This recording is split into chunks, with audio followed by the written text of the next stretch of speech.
What's happening, everyone? Nicky Hawkins, West Ham Fan TV, back once again for another video. Back with the boys for another Friday night pint. I hope you're well. I hope you've enjoyed your week. I hope you've all done amazing things during the week. What you boys been up to? Dan and Ryan with me tonight. No Graham, no Scott. Well, yes, Scott might be coming on, mate. He's obviously dealing with a baby at the moment. He said he might pop in. Graham's not here tonight. He's got work to do. So yeah. How you been? What you been up to? Yeah, I've been obviously me, Jason, Damo. We've been doing our weight loss challenge on the other channel, Dan Damo. Jason, we've been swimming. Yeah, we're back on it. We're doing this is number 4. Fourth time lucky, is it? Fourth time lucky.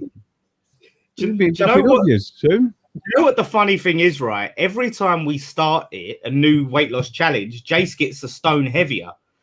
Like every time. So now he's 26 stone. You know, he started, he was like 23, then he's 24, then 25, 26 stone. So, but yeah, so we were in the old gym and swimming, doing a lot of that stuff and trying to fucking lose weight before I see you lot and you go, bloody hell, you've put on some weight in lockdown. You know what I mean? That's what last time I saw Nicky, that's what he commented on. That's when we met up in the park. Hold on. Yeah, I've got, I ain't been up to much really, Nick. I know you said you've had an amazing week, but I've just had a normal week, just working. I got me vaccine tomorrow. I'm booked in for that. I ain't looking forward to that. No, I'll be honest, mate. When I had it, I felt a little bit rough. Well, the thing is, I've got it booked in for 3:30. We kick off at 8. I might not even make kickoff. Might be out cold. Someone said, Mohammed says Nicky would blow Dano, Jamie, and Jace out of water. Who are they? Yeah, who the fuck are they? Dano, Jamie, and Jace. What? I'm not blowing anyone. That's the WCW version of your channel. It's Dan, Damo, and Jace Mohammed. I'm not blowing anyone. I've been caught by that before. Sorry, boys. In Whitford Park. Yeah. It's been a good week, man. I've enjoyed it. I had to have a COVID test earlier on in the week. Thought I might have had a bit touch of COVID, but it's all negative, so all good. Hello to everyone in the chat. Thank you so much for joining us today. I'll take all your messages and stuff as we go. Okay, let's get on with it, I suppose. What we're talking about tonight? Yeah, well, I know you see the news come out today that Jesse Lingard won Goal of the Month and Player of the Month. So the title of this video to start off with is, should he be our priority signing in the summer? Should we look to get him in first? Or do you think looking at a striker is more of a priority over Lingard? I think the fact that he's already playing for the club, I think that should be like the first business. Do you know what I mean? Because I think he wants to come. He wants to play for West Ham. He's proven to obviously be good for us, a good fit. So I think get that done first while the scouts are out looking and doing all the business and everyone's looking at that. We focus on that deal while we're identifying the striker and get him in. That's what I say. Yeah, I mean, I agree. I think he's happy at the club. I'd love to see him. I'd love to see us get him in on a permanent contract. He seems settled. The squad. Look, I see rumours tonight that Man United might use him as a bit of bait for Sancho for Dortmund. So it's look, if Lingard wants to come, then there shouldn't be no problems. I can't see Man United asking for ridiculous money because he's only got a year left on his deal. So Lingard's in a good position, really. I mean, yeah, it's Dortmund, isn't it? It's Dortmund that look interested in him. They've been after Jadon Sancho for a long time. They're talking about £100 million for Jadon Sancho. Jadon Sancho's a special talent, but fuck me, £100 million is a lot of money for anybody. Well, I think, do you know what, mate? I think they actually might get him for a bit cheaper because that was the rumours last summer. But now they've waited a year. I think Sancho hasn't got that long left on his contract, so they could get him for a bit cheaper. Yeah, he should be number one. He should be the number one priority. The thing is, you've got we've done so well this season. Jesse's been a big part of that since he came in. So I think you've got to, first things first. You've got to keep what you've got.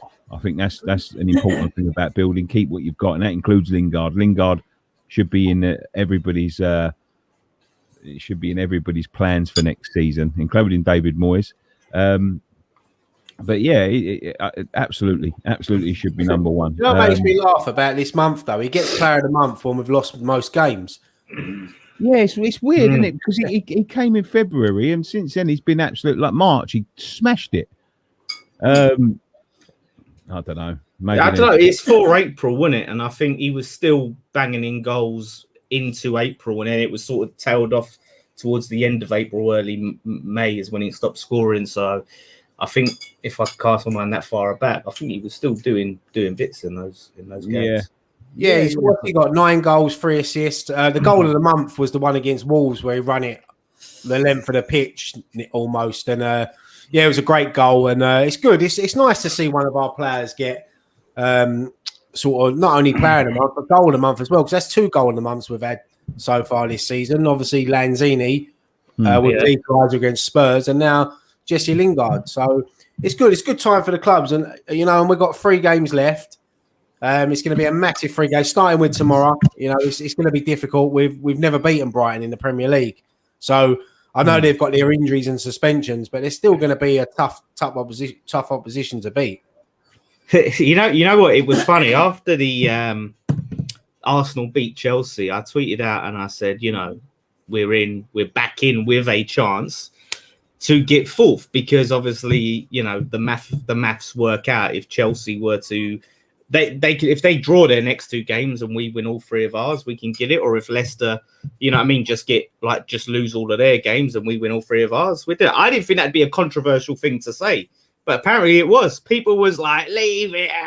I'm just like, well, it's a chance. I'm not saying it's definitely going to happen, but you never know. Until we're mathematically we can't do it, then we're always going to have a chance, because results can go away. But we've just got to make sure that we win our next 3 games, because I wouldn't want to see us sort of start sliding down that table and finish the season in 7th or 8th. And then it'll be a bit of, I know we'll have all took that at the beginning of the season, but after what we've done this season, it'll be a bit of a disappointment, if I'm honest. Yeah, I think massively. I think a lot of people were really panicking as well about, Arsenal could finish, or if Arsenal, they're coming up behind us. But I think to finish above Arsenal, we just need 1 win and 1 draw, and they can't finish above us, right? I think it's more like Everton. You look at Everton; they've got a few more games. I think there's more chance of them trying to sneak up, really. But like you said, we just got to pick up the points that we need to pick up. But yeah, I mean, Everton last night, obviously getting that draw against Aston Villa leaves them on 56 points, 2 points behind us. We've got a game in hand over Arsenal as well, and we're 3 points in front of them. So probably 1 more win, and yeah, you're right, probably 4 points and. 4 points. If we get 6 points out of the last 3, yeah, but we should be aiming for 9. No, the teams that we're playing are, I think it's 19th, 17th, and 16th, or something. But the thing is, mate, they're the sort of games where we sort of slip up, and you always find when these teams are already relegated, they start picking up results. So I'm a bit worried about going to West Brom on Wednesday night, because. That's what happens when teams get relegated. They start getting wins. I don't know. I remember when we got relegated, we got a fucking good idea at home versus Sunderland. Yeah, but we were shit. Yeah, you know what? The thing is, obviously, we struggle to break defensive teams down, right? But you would imagine that West Brom, Big Sam's West Brom, when you're relegated, you think, just go out and play. Like, you're not going to sit there and try and soak up pressure and it on the catch. Surely you're going to let the players go out and attack a bit if you're down. There's no point in him playing the dark arts against us, surely. That don't make sense to me. But for a lot of people that say, no, it's done, I don't see why we don't enjoy it. As long as we're still in the race, let's enjoy it. We don't know when we're going to be in a top 4 race again. So as long as we mathematically can get there, let's just keep enjoying being part of that conversation and being part of the possibilities. Just keep on winning. Just keep on winning. That's what it is. Like, we've lost 3 of the last 4. Turn that form around at the important time. I've got a super chat here from Adam Levette. He wants to know Just very quickly, £5. Thank you very much, mate. Very well with using digital season tickets to get rid of season cards. Just want to know what you think about this. He's got as you got autism, don't like change. I think he's saying he's got autism. He doesn't like change. It's ideal for you, Nick. That's good for you, mate. No, it's not. I don't like the idea of it. No, it's not. You lose your card every week. He'll lose his phone now. It's not. I think that's a little bit of a. I mean, the thing is, right, and I've always said this, and we'll go on to the Southampton game in a minute, right? They charge a booking fee, and I'm assuming these booking fees are for tickets and for. To be honest with you, I don't know what the fuck these booking fees are for, because if you think like if 60,000 people buy a season ticket, and they charge £2 per season ticket, that's 120,000. That's more or less pays for the staff in the ticket office's wages for the year, right? I've never understood the booking fee. Why everybody, even if you're doing multiple tickets on one booking, has got to pay a booking fee. That's not just West Ham, but that goes for everyone, right? So where's the cost now? Because if you've got a season ticket, a general season ticket, if you've got a digital season ticket, there's no cost for post, there's no cost for cards, there's no cost for tickets. Where's the cost? What justifies now this £2 booking fee? Because I've got something else to bring up as well. The Southampton game today, it works out at something like £53 for a Southampton ticket with a £2 booking fee. Fuck me, you got a season ticket. Why are you paying a £2 booking fee on something that you got a season ticket for? I just don't get it. Yeah, they're trying to squeeze every little penny out that they can get in it, that they can get away with. I mean, with the digital season tickets as well, right? How do you get through the turnstiles as well? Because we're obviously used to doing that, right? You put your thing in, and then you can walk through. So are we going to put our phones under? Yeah, probably be scanning a code or something, wouldn't it? But what I don't understand with that though is that what about the kids that haven't got mobile phones? What do they do with their tickets? Where do they get their tickets from? I don't understand why they can't just keep it as cards. I hadn't even heard about this, until I see that comment. I didn't know anything about it. Is it definite? Is it rumor? Because in practice, no, I heard from some people that have paid their season tickets already, and they said, they're pushing this idea out massively. This £2. This digital season ticket and all that. And I'll be honest with you, I don't like that. I don't like it at all. Because things can happen to your phone. You know what I mean? It gets wet. It can be battery dies. Battery dies. Yeah. What happens if you get there and your battery's dead? What you got to do then? I don't know, mate. I don't know. Look, I get it because of obviously, like, I'm a big. I know some people might laugh, but I'm a big sort of advocate for not using too many plastics and stuff, because I like to, I like to protect the environment, and I don't like the throwaway plastics and things. But there's just some things that you can use a season ticket over 10 seasons. Why don't bring back the old fucking book? Because that's what they should do with the numbers. We used to get there to Upton Park and used to have the fucking little number on the gate. Yeah, but then people will be saying, "Oh, save the trees." Yeah, I know. Yeah, but that's what I'm saying. You're right though. A season ticket card you can have for the rest of you, as long as you're a season ticket holder. All they've got to do is just update it every season. So I don't see the point. And you're right. What happens if you lose your phone or your phone runs out of battery? What you got to do then? You got to go and queue up to get a paper ticket. So what's the difference? That's like me every fucking week. Yeah, unless the ticket office are going to give you a brand new phone every time you go there to scan through. Nice. That'd be lovely, wouldn't it? Like the latest Samsung, give me a new one. But yeah, I don't know. And if you're having to put in codes and shit, that's just it's going to take longer to get in. Yeah, I don't think it's a code. It's a QR code. A lot of people doing it. What they could do, and this would eradicate things like ticket touting and all that. They could go to a facial recognition system, and I bet that's on their. I bet that's on their yeah, but then you know what you'd have. You know what happened then, Nick? You'd have a game that's sold out. Someone would chop your head off. Someone would chop your head off and scan your head through and go through. No, do you know what they do is they could get one of like your positive pat mask. Just get one of them of Ryan or something and walk in. Scanning through. Because I mean, obviously they'd love that as well for people that get banned and shit. But I hate the idea of that because, you know, obviously if you can't go, you go to a family member or something, do you want my ticket? Like, you know, we all do that. And, you know, you wouldn't be able to do that. You'd have to go with them. You'd have to go with them and pop your head through the turnstiles and then run away. Yeah, exactly. Yeah, that'd be crap. I tell you what, someone did ask a question. I know we do the Ask Us Anything later. I can't see it, but about Marko Arnautovic. I know that wasn't on our agenda, but that's a big topic. His name keeps popping up, doesn't it? Like we keep getting linked with him in the summer and him returning. Let me just answer this quickly because I've seen this message pop up a load of times. Please don't spam the chat, mate. If I see it, I see it. I've you know, we're talking. I can't just stop everything just to answer this, but I'm going to answer this just once. I don't know. I didn't deal with them on Saturday. I do them, but I don't deal with the publishing of them. So I don't know why that wasn't up. I don't know. That's the answer. So there you go. Has anyone got that Rabona goal of Joe Cole's? Marko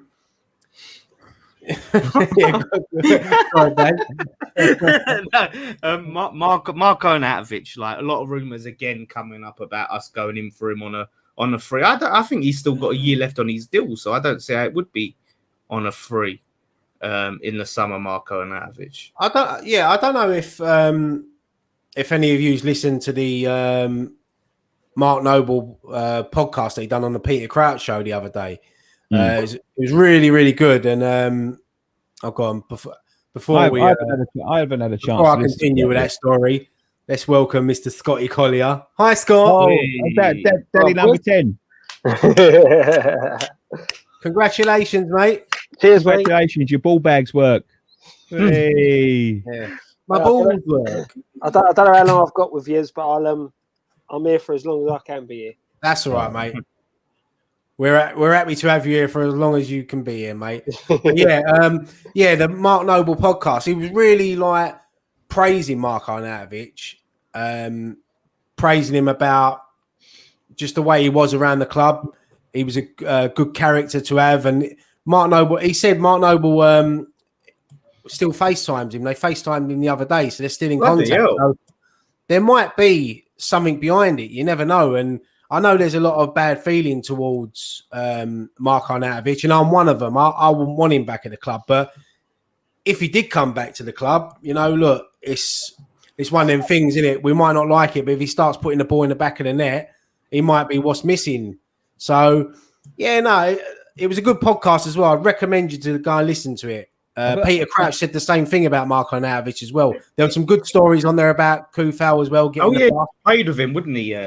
Crouch, wouldn't he? Yeah, he played with him at Stoke, and he said like he comes across as like this miserable git, but behind the scenes he's like meant to be one of the jokers, which I couldn't imagine, to be fair. But if that's what Nobes is saying, then I think it's one of them things. I think it's obviously we didn't have a problem with anything about his personality or anything until all of this started kicking off with his brother, and it's the way he left.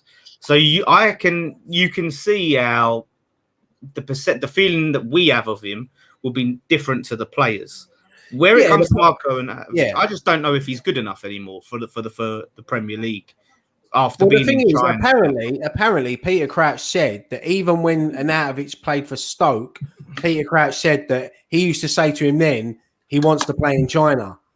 So it might have been an ambition for him for a long time. We just jumped to conclusions because of the money. I don't buy that myself, but fuck off. Look, maybe the money was there from the start. Absolutely. If he wants to come back and Moyes wants him back, the players want him back, then unfortunately us as fans, we're just sort of have to accept it. We might not like it, but as I said, he starts scoring goals and winning us games. You know, you can put your emotions to one side. The thing is, I think this will be his last. If he was to come back to West Ham, it'd be his last big move, wouldn't it? Anyway, so we know, and I'm not advocating. I'm just saying that if he did come back, we wouldn't have the "I need to go here, I need to go there" bollocks because of his age. So this would probably be his last big thing, and then maybe he might go to America to retire or some shit. That's the thing, isn't it? It's one of them. Firstly, thank you all for the comments. You know, thank you very much. baby's good, mum's good, so it's all good. But yeah, going back to Arnautovic, it's one of them, innit? It's if you believe the rumours are true that we've got no money to spend and he's available on a free transfer, you know, are we going to go out there and find anything better on a free? You know, this is a big thing. As much as he's a snake and he's stuffed us before, like you said, if Moyes wants him and Moyes thinks that he suits the system and suits the way Moyes wants, then it's down to Moyes. It's just a massive risk that, in my opinion, could massively backfire. Oh yeah, massively. But Chris is saying there that the Peter Crouch podcast was good. There's a good story about Snodgrass, and I won't tell you what it is. Go and listen to it. I won't spoil it for anyone. Is it on Spotify?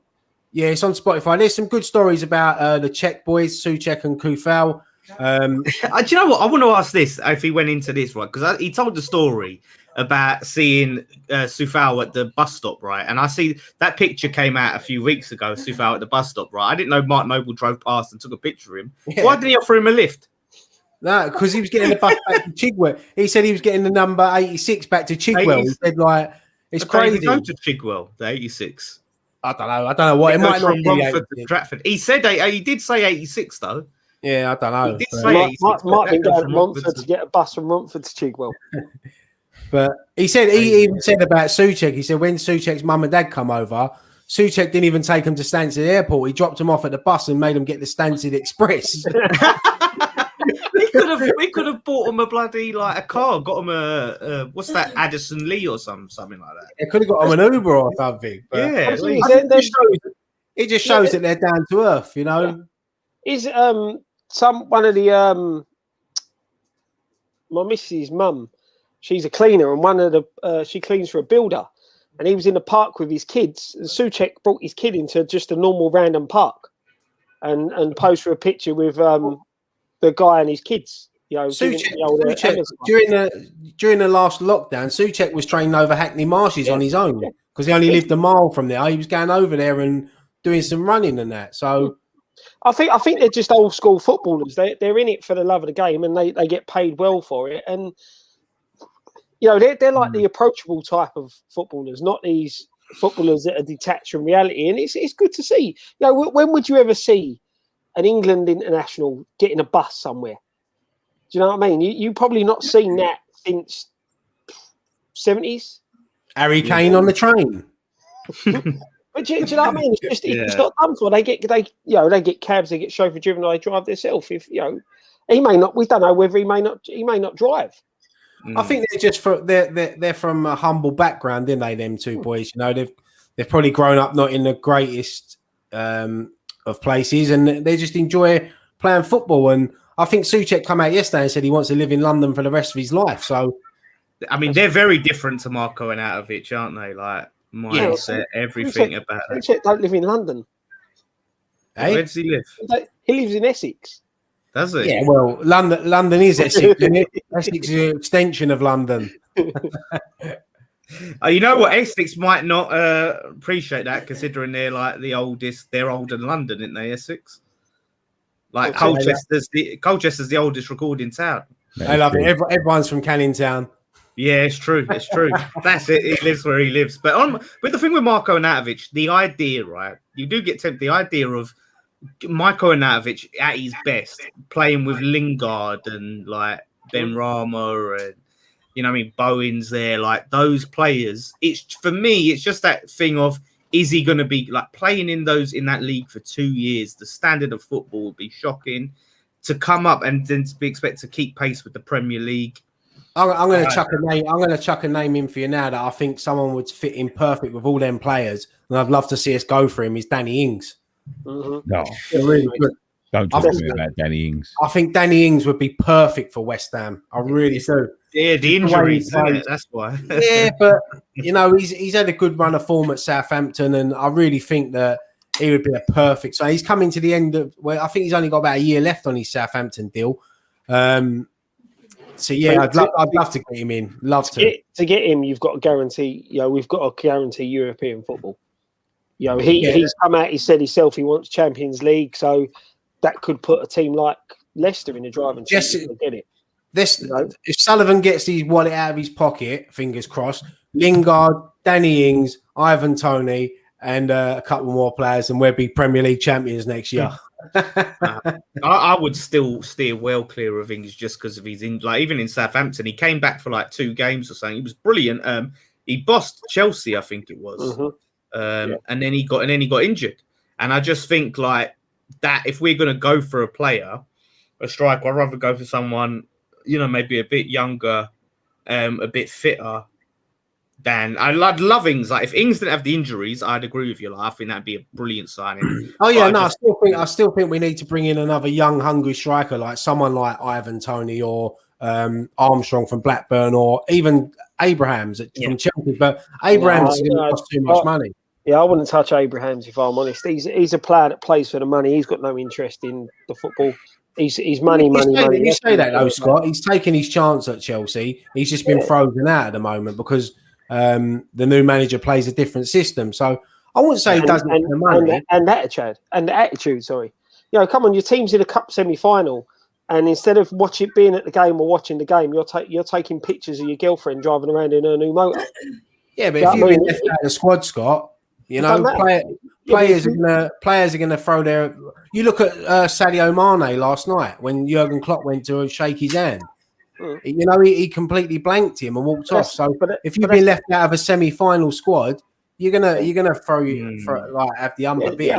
I get having the ump, but you don't sit there and watch your teammates in the cup not watch your teammates in the cup semi-final. Yeah, so let's be honest. He's only got to sit indoors and watch it on telly. Harry Kane was injured. He watched his side in the semi-final. Declan Rice has been injured. He's turned up at every single game. I thought you should say he watched us in the semi-final. I was saying, what semi-final was that? He misses a lot of big chances, Tammy Abraham. I think that's the main problem with me. I'll tell you something. If we paid £40 million for Tammy Abrahams, Chelsea will be laughing at us as much as Preston fans laughed at us when we signed Hugo for $9 million. Interesting. I mean, we have it has come out that we've got £35 million to spend on a striker. Whether that could be a load of bollocks. Do you really want to waste all that on Tammy Abraham? You really think that's fucking true? That wouldn't even buy Abraham, Scott. Yeah, that's it's the thing. It's still there are pros and cons of Abraham, isn't there? But yeah, I think if Brentford don't come up in the playoffs, I think Ivan Toney will be a player that we will look at. If they do come up, then I think he'll want to stay with Brentford.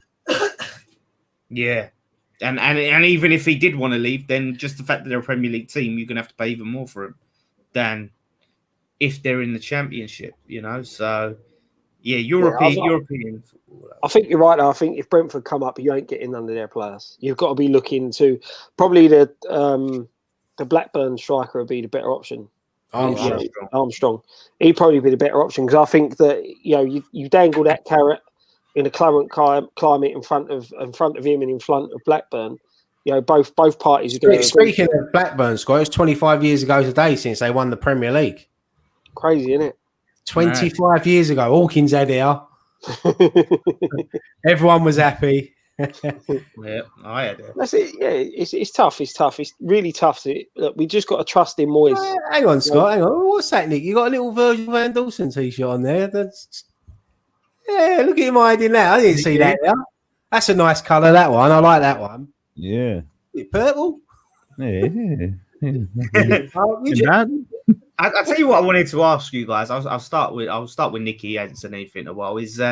I've seen a few people arguing on Twitter about the European Conference League and whether they want to. Like some of our fans have said they don't want to be in the Mickey Mouse Club. Some of their other fans have been outraged that some other fans would call it a Mickey Mouse Cup. And how do you feel about the idea of us playing in this European Conference League? How do I feel about it? Yeah. Fucking any trip to Europe's a trip to Europe. How can you turn your nose up at something like that when we've been fucking sitting down at the bottom of the league, hoping that we beat Brighton to avoid relegation and things like that? Whoever's turning their noses up at it are idiots. And I mean that with the greatest of respect. The greatest respect. We can be the most fickle arsehole fans going, and I mean that. I'll be honest with you. I completely put myself in that bracket. I'm probably one of the worst for it. I can be an entitled fucking arsehole when it comes to that sort of thing. So whoever's sitting there snuffing their noses up at any type of European football are mad. Can I play devil's advocate here, Nick? And I'll make the case. And here's the cons. Here's what you look at. The issue with the European Conference League, right? From a West Ham perspective, is as Scott was saying, I said quite a bit on this channel. We haven't got the squad for Europe. We're going to have to invest. We have to bring players in now. If we go into European Conference League, there's next to no money in it. It's adding a whole nother level of games when the benefit of being in it to the club is very small. If we do get it all the way and win it, of course it's good to have a little trophy, but it's not a trophy that gives you any bragging rights, and it gets you Europa League anyway. Then do better. Invest in the squad.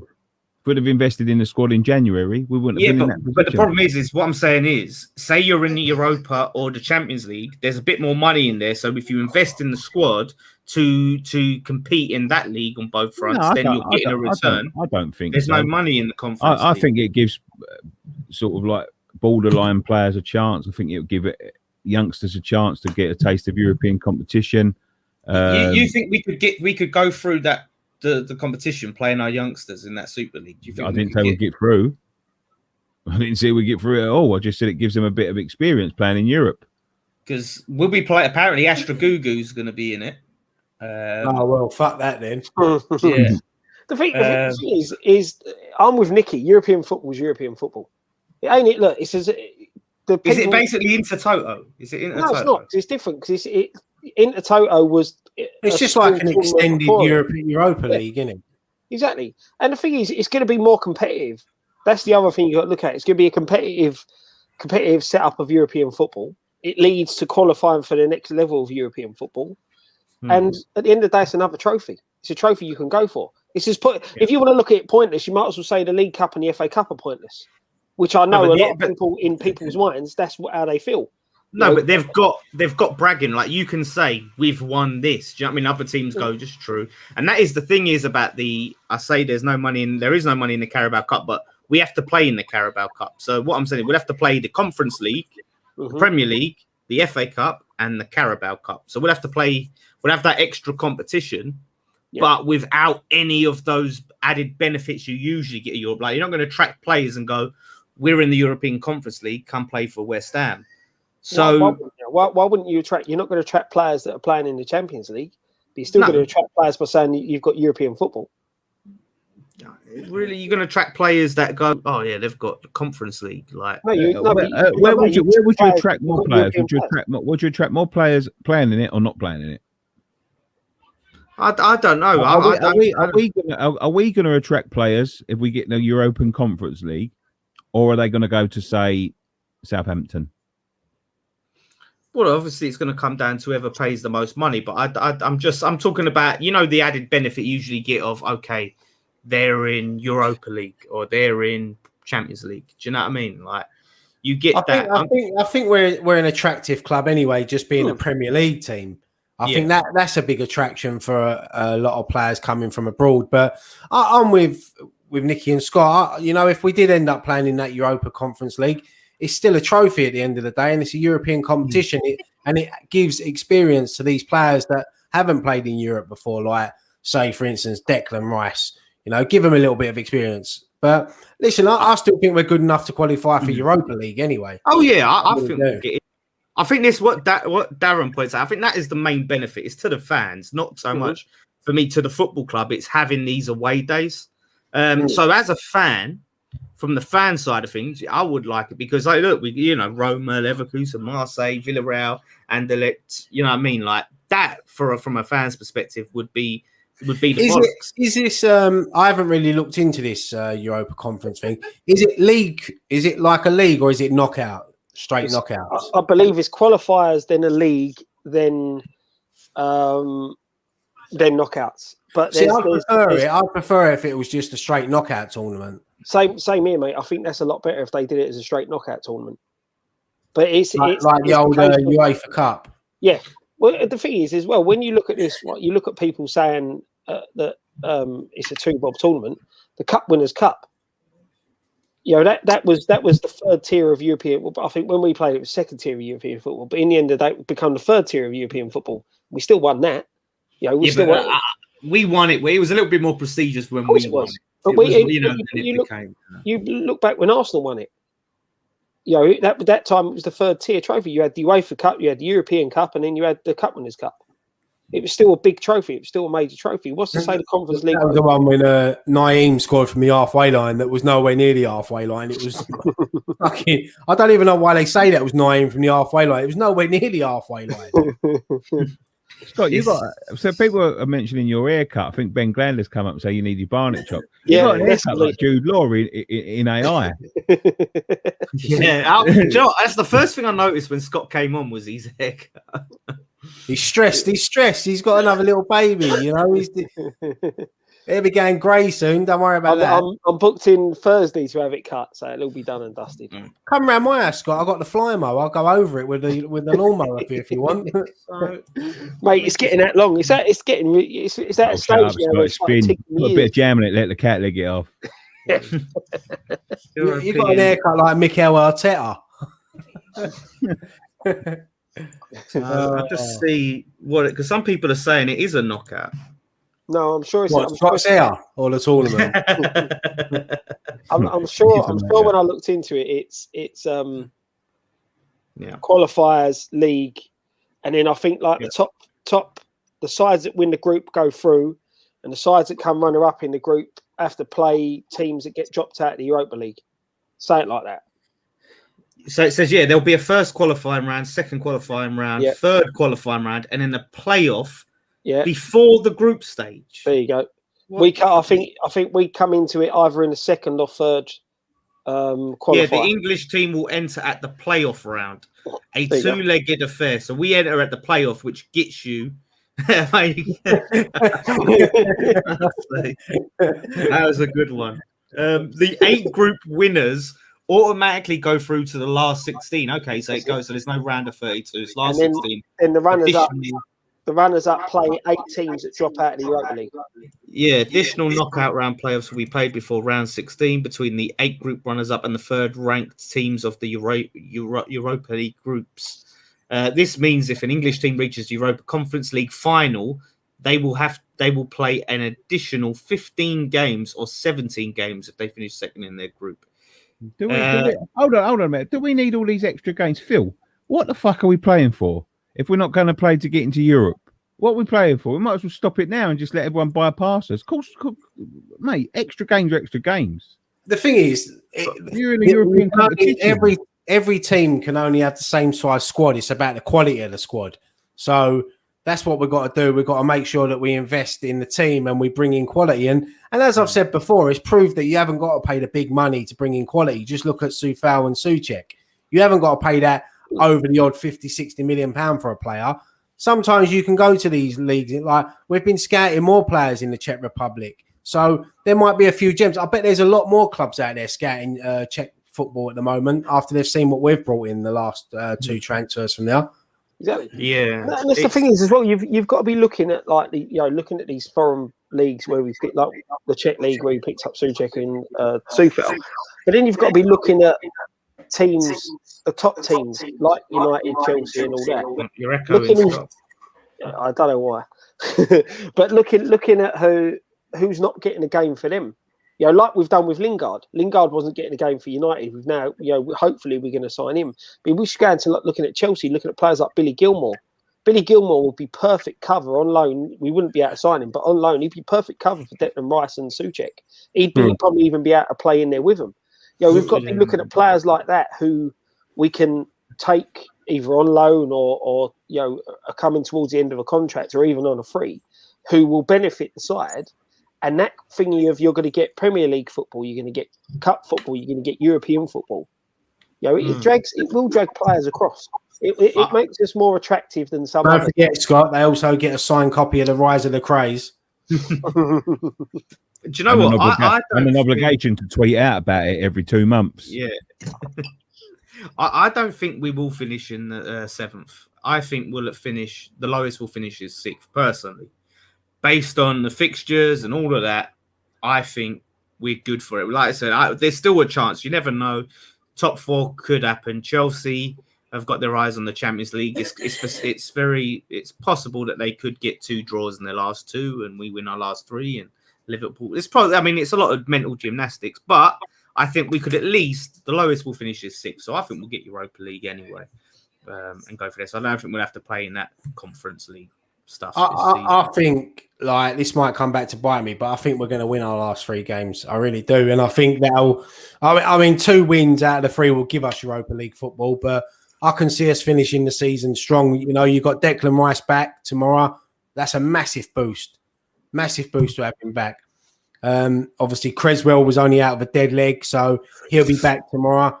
It's going to be I fancy us to win all 3. Yeah, no, I agree. I'm with you, mate. I think we will win all 3. I think the toughest game is going to be West Brom, if I'm honest, out of the 3. Mm.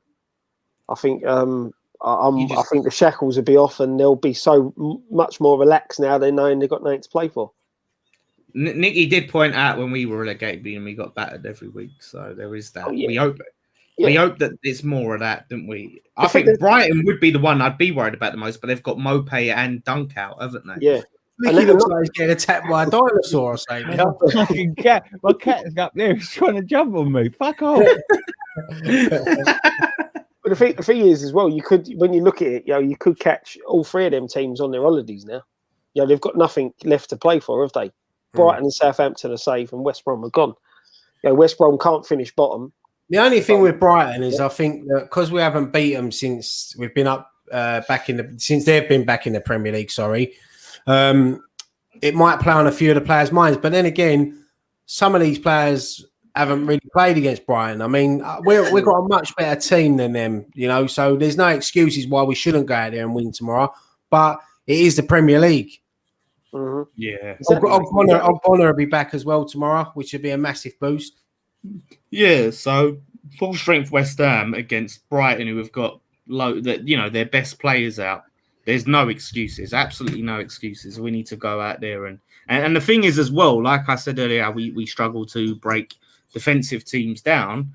Then they're the opposite of that. They're a very expansive team, so there'll be space for us to get in at the back and attack. So I didn't mean to rhyme there, but no. So I thought we had John Barnes in the room. The thing is, even when you look at Brighton, you go back to the earlier game in the season, that game Moyes got wrong. We didn't play an all-out attacking side, and we paid the price of it. Going into these 3 games now, we don't have a choice but to attack. Granted, I'd like to see us have a lot more shots on target than we did Sunday. I think this baby coming along was a blessing, because I missed that game, and by all accounts, it was awful. Yeah. Well, we won't count that game as your boy's first game in the world. We'll scrap that one. We'll start fresh tomorrow. Yeah. He ain't being brought into this world with us losing. Yeah, that's it. Imagine that we just go on lose every week. He'll be 40 and be like, "No, he's not born yet." Yeah, we're not counting it. But I definitely do fancy us, and I think 9 points will see us finish. I could see us finishing if we win all 3, we'll finish 5th. I reckon. Yeah, I can see Liverpool. I know they've got a good run in, but I can see them slipping up. Chelsea and Leicester have got to play each other in the league as well. It's going to be interesting. Big. If we beat Brighton, right, and then it goes to Tuesday, innit?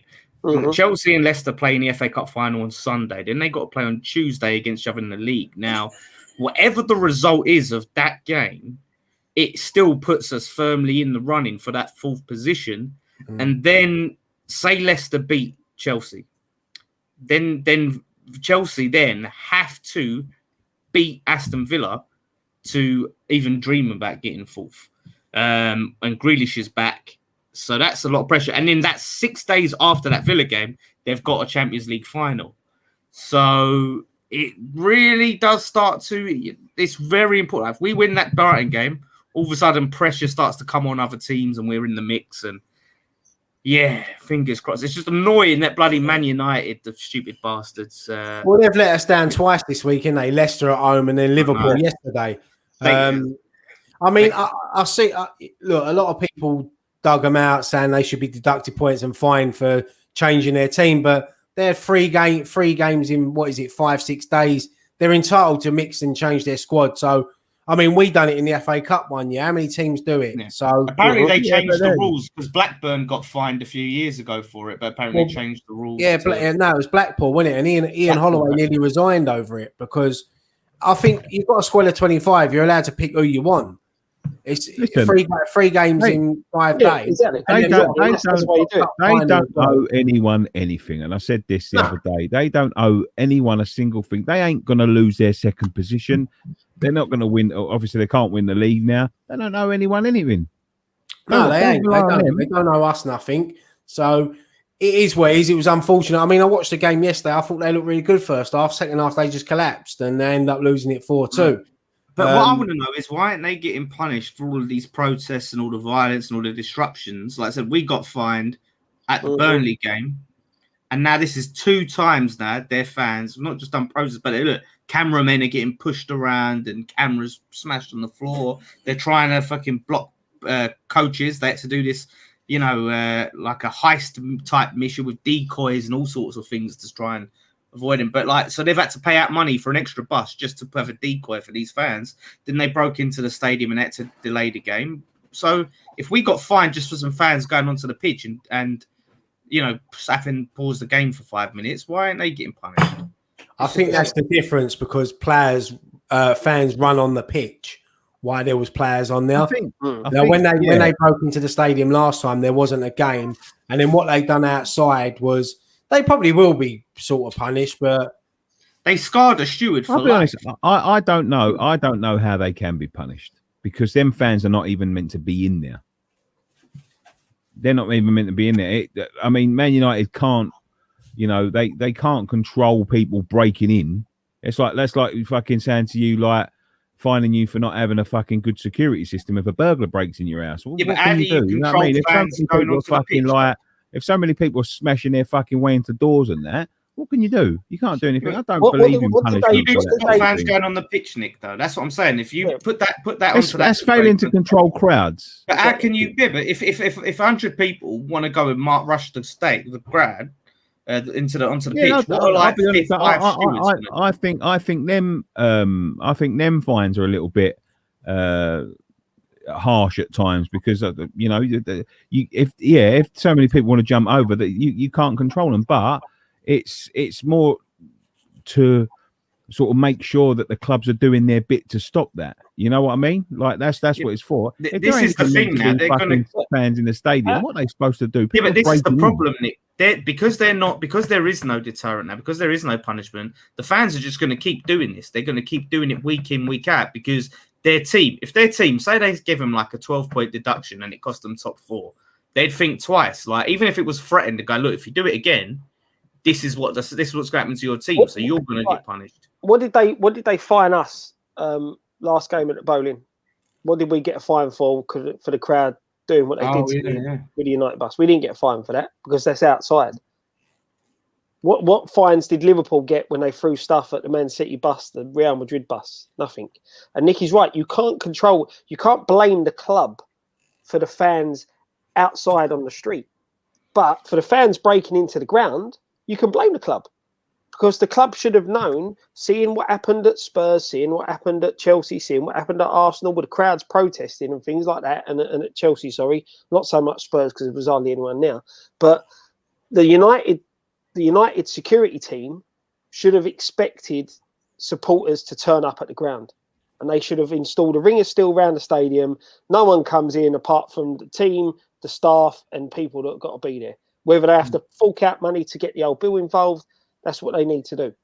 But when you go major disruptions. Yeah, but when you go beyond that, you can't hold the club responsible. It's not like United have gone, I'll tell you what, lads, can load of you supporters turn up and stop the Liverpool team turning up?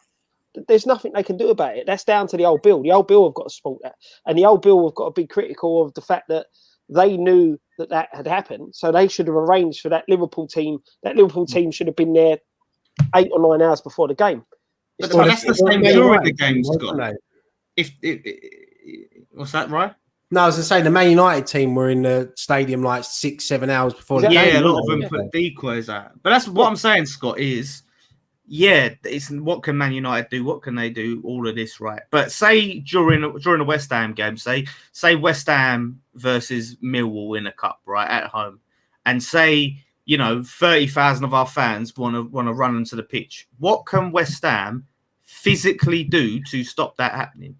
Nothing. But they can nothing at all. They can put in as much of a blockade in the sense of extra, but they'd have to extra policing. They'd have to have even so. That was a Burnley game, right? Say the Burnley game.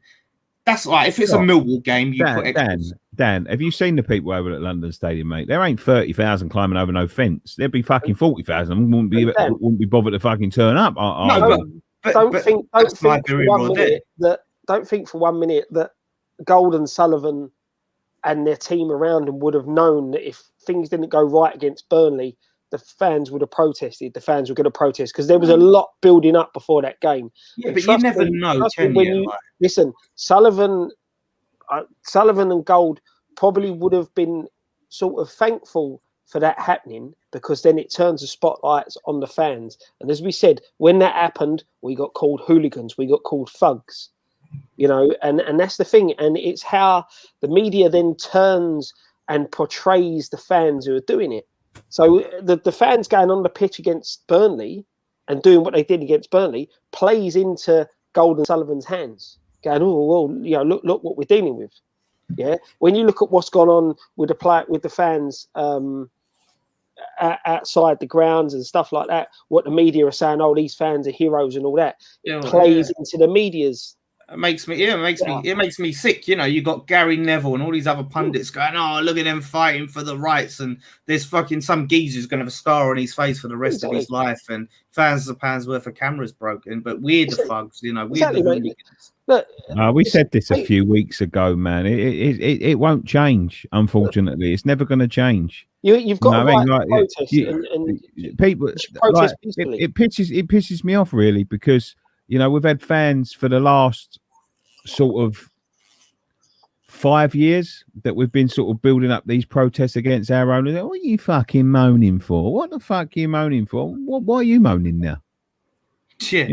They was trying to take your club in. What are you moaning for? Why are you? Your club are second in the league in the Europa League final. Going to play Champions League next season. What are you protesting for? I got no. Listen, I like it because. I'm all for the power, reverting back to the fans. And I like the message that, fans, they decide no fans, no game at the end of the day.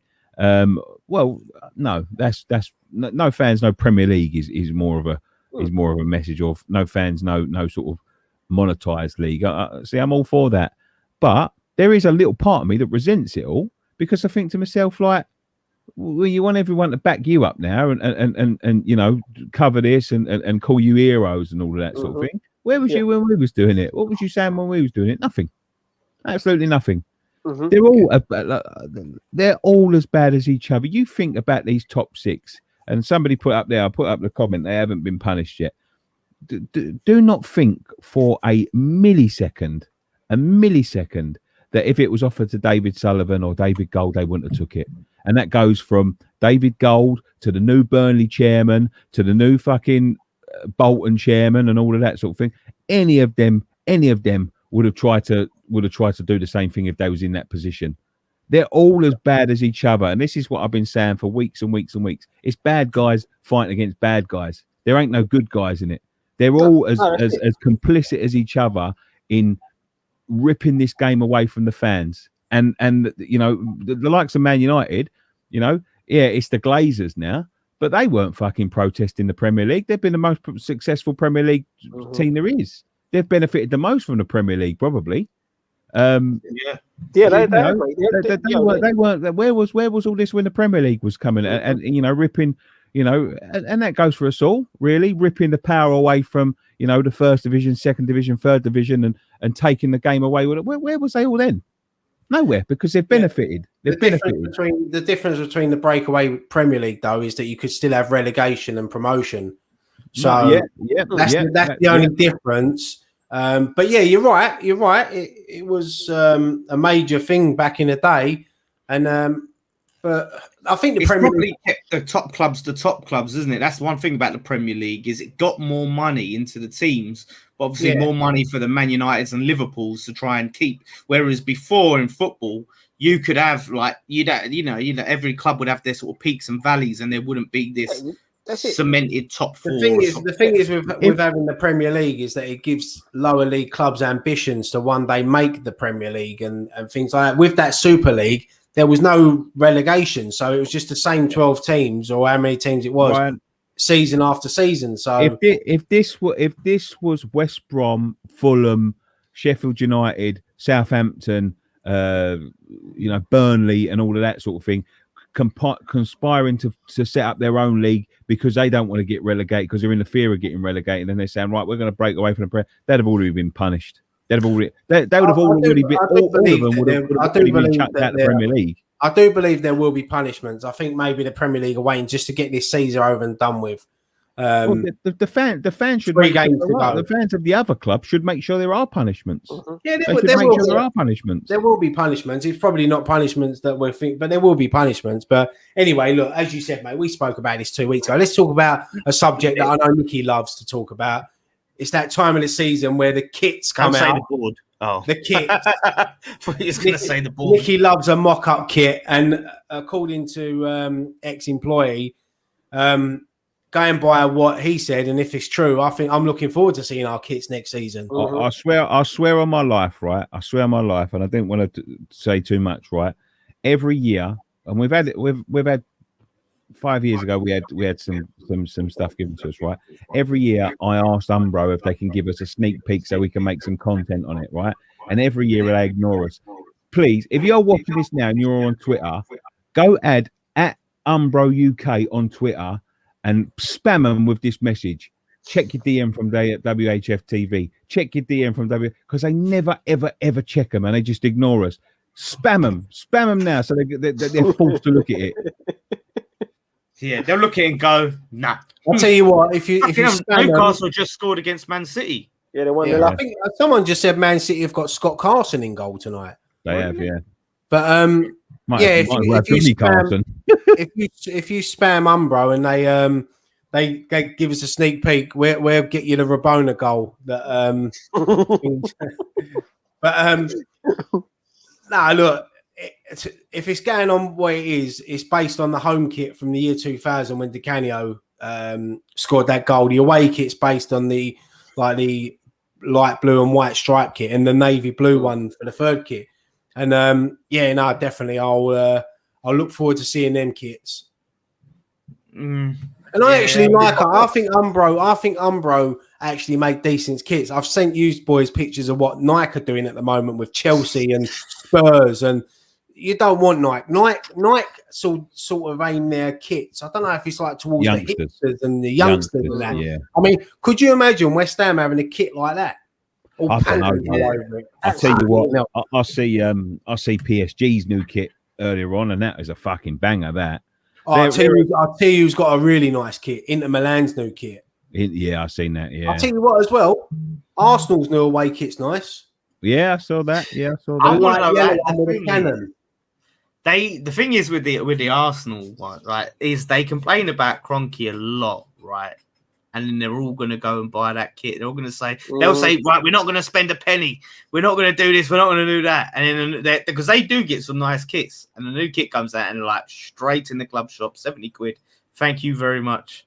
Mick Reese says third kit got leaked. It's meant to be white and gold. Not sure if it's legit. Looks a bit more like Leeds. Not sure I like that. No, I don't think that is it, mate, because the one of them's meant to be claret and blue, one of them's meant to be navy, and the other one's meant to be light blue and white. Light blue and white, yeah. Yeah, like Argentina. I'm not a big. To be fair, the kits that they're talking about, I'm not the biggest fan of those ones. I've not been the biggest fan of collars on kits. If that's one they're going to have, the old home one, they're going to put a collar on it. I'm not a big fan of the stripe, the blue and white stripe. Oh, Graham would be after you for that, mate. He loves that. He likes that. It looks like. Joe reminds me of an old carrier bag. Remember carrier bags? Yeah, the old Tesco's carrier bag. Yeah, the blue and white ones, stripy ones. It looks like that. It's Tesco should bring them carrier bags back, man.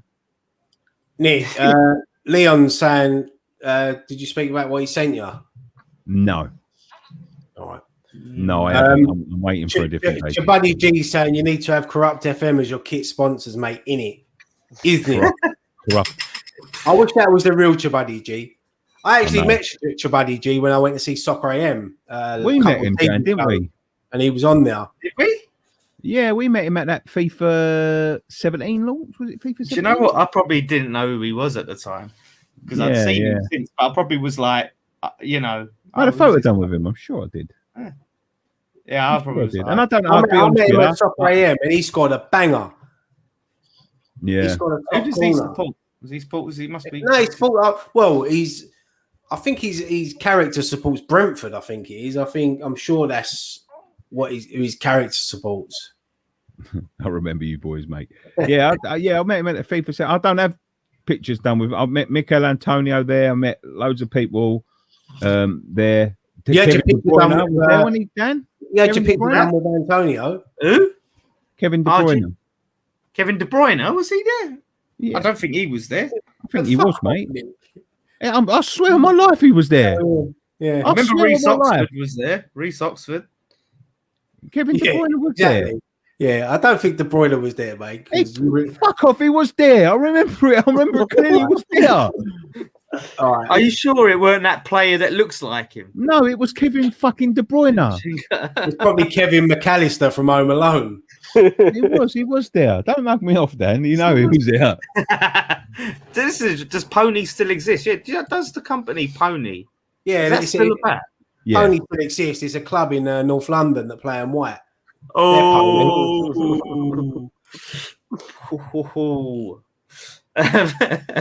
But yeah, it's I don't know. We're talking about kits, but yeah, I mean, we'll see what the kits are. I like the idea of the home one and the concept kit I've seen of it. It's got a round collar and it looks really smart. But the thing is, we always get excited about concept kits and then they bring out something and it's a little bit of a disappointment. But as I said, I actually quite like Umbra. I think they make smart, decent kits. Yeah, as long as it's not got like a collar, that's all right. If it's just like that, what about if it's got like Ariel collars, big massive one, like the centenary kit, you know, with that big floppy collar, you know, I've got that shirt, and it's a bit, and it gets in your way, you know, it's just there, isn't it? Like some people have their opinions on kits are really weird. That people like grown men shouldn't wear replica shirts, and I just find that so. I like a shirt. I like a shirt every now and then. Exactly. I see people having a go at people on Twitter for designing them, and I think to myself, like, how can you ever go at people for a hobby? You know, like graphic design is some people's hobby. You know what I mean? It's like grown men shouldn't play computer games. What are you playing FIFA for, you Wally?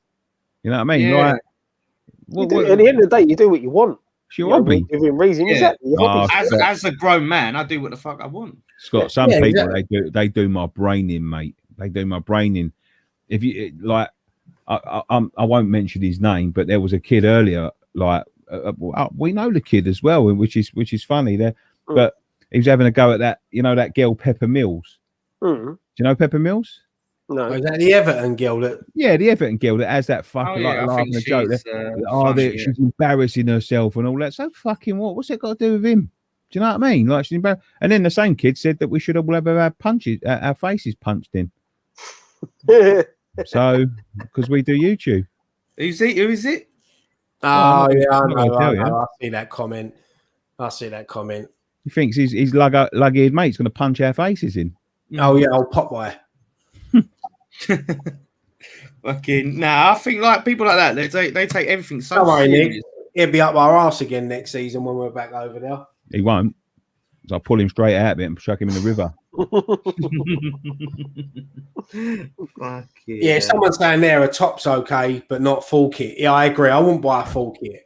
No, socks up and everything, mate. Me, I'm going. Yeah, shin pads, boots. Yeah, fuck it. Yeah, drill top.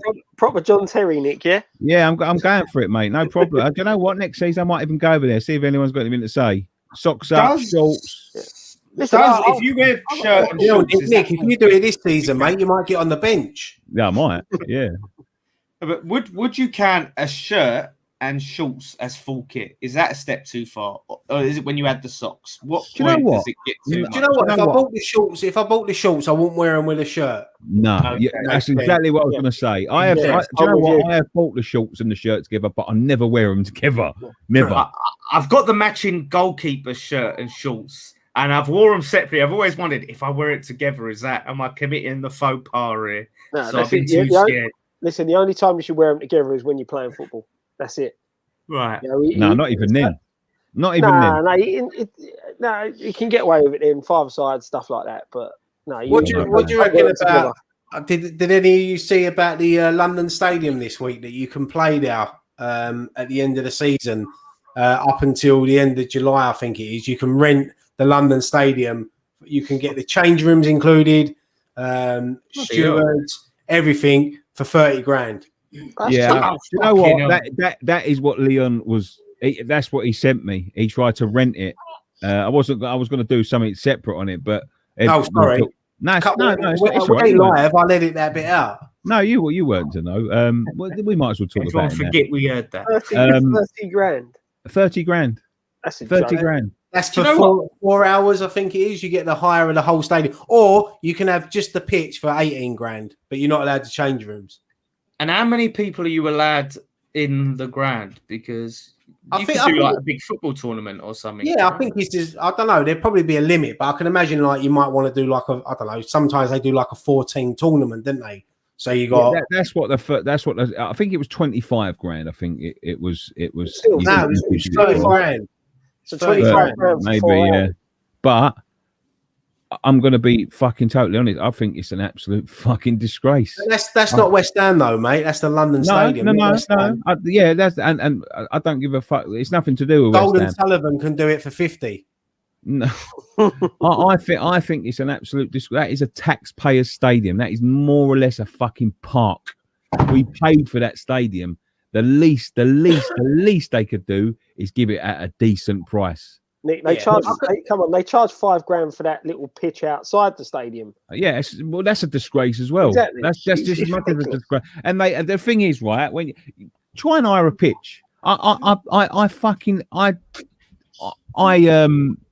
challenge anyone to go and hire a decent pitch in London or around London for anything less than £100 an hour. When you come to them artificial surfaces, I think, to be honest with you, it's an absolute fucking disgrace the way they do it. They talk about grassroots football and all that and setting up football teams. They want to give you like little tiny grants to do it. It costs £100 an hour to rent these pitches. In Germany, they built all them pitches for free.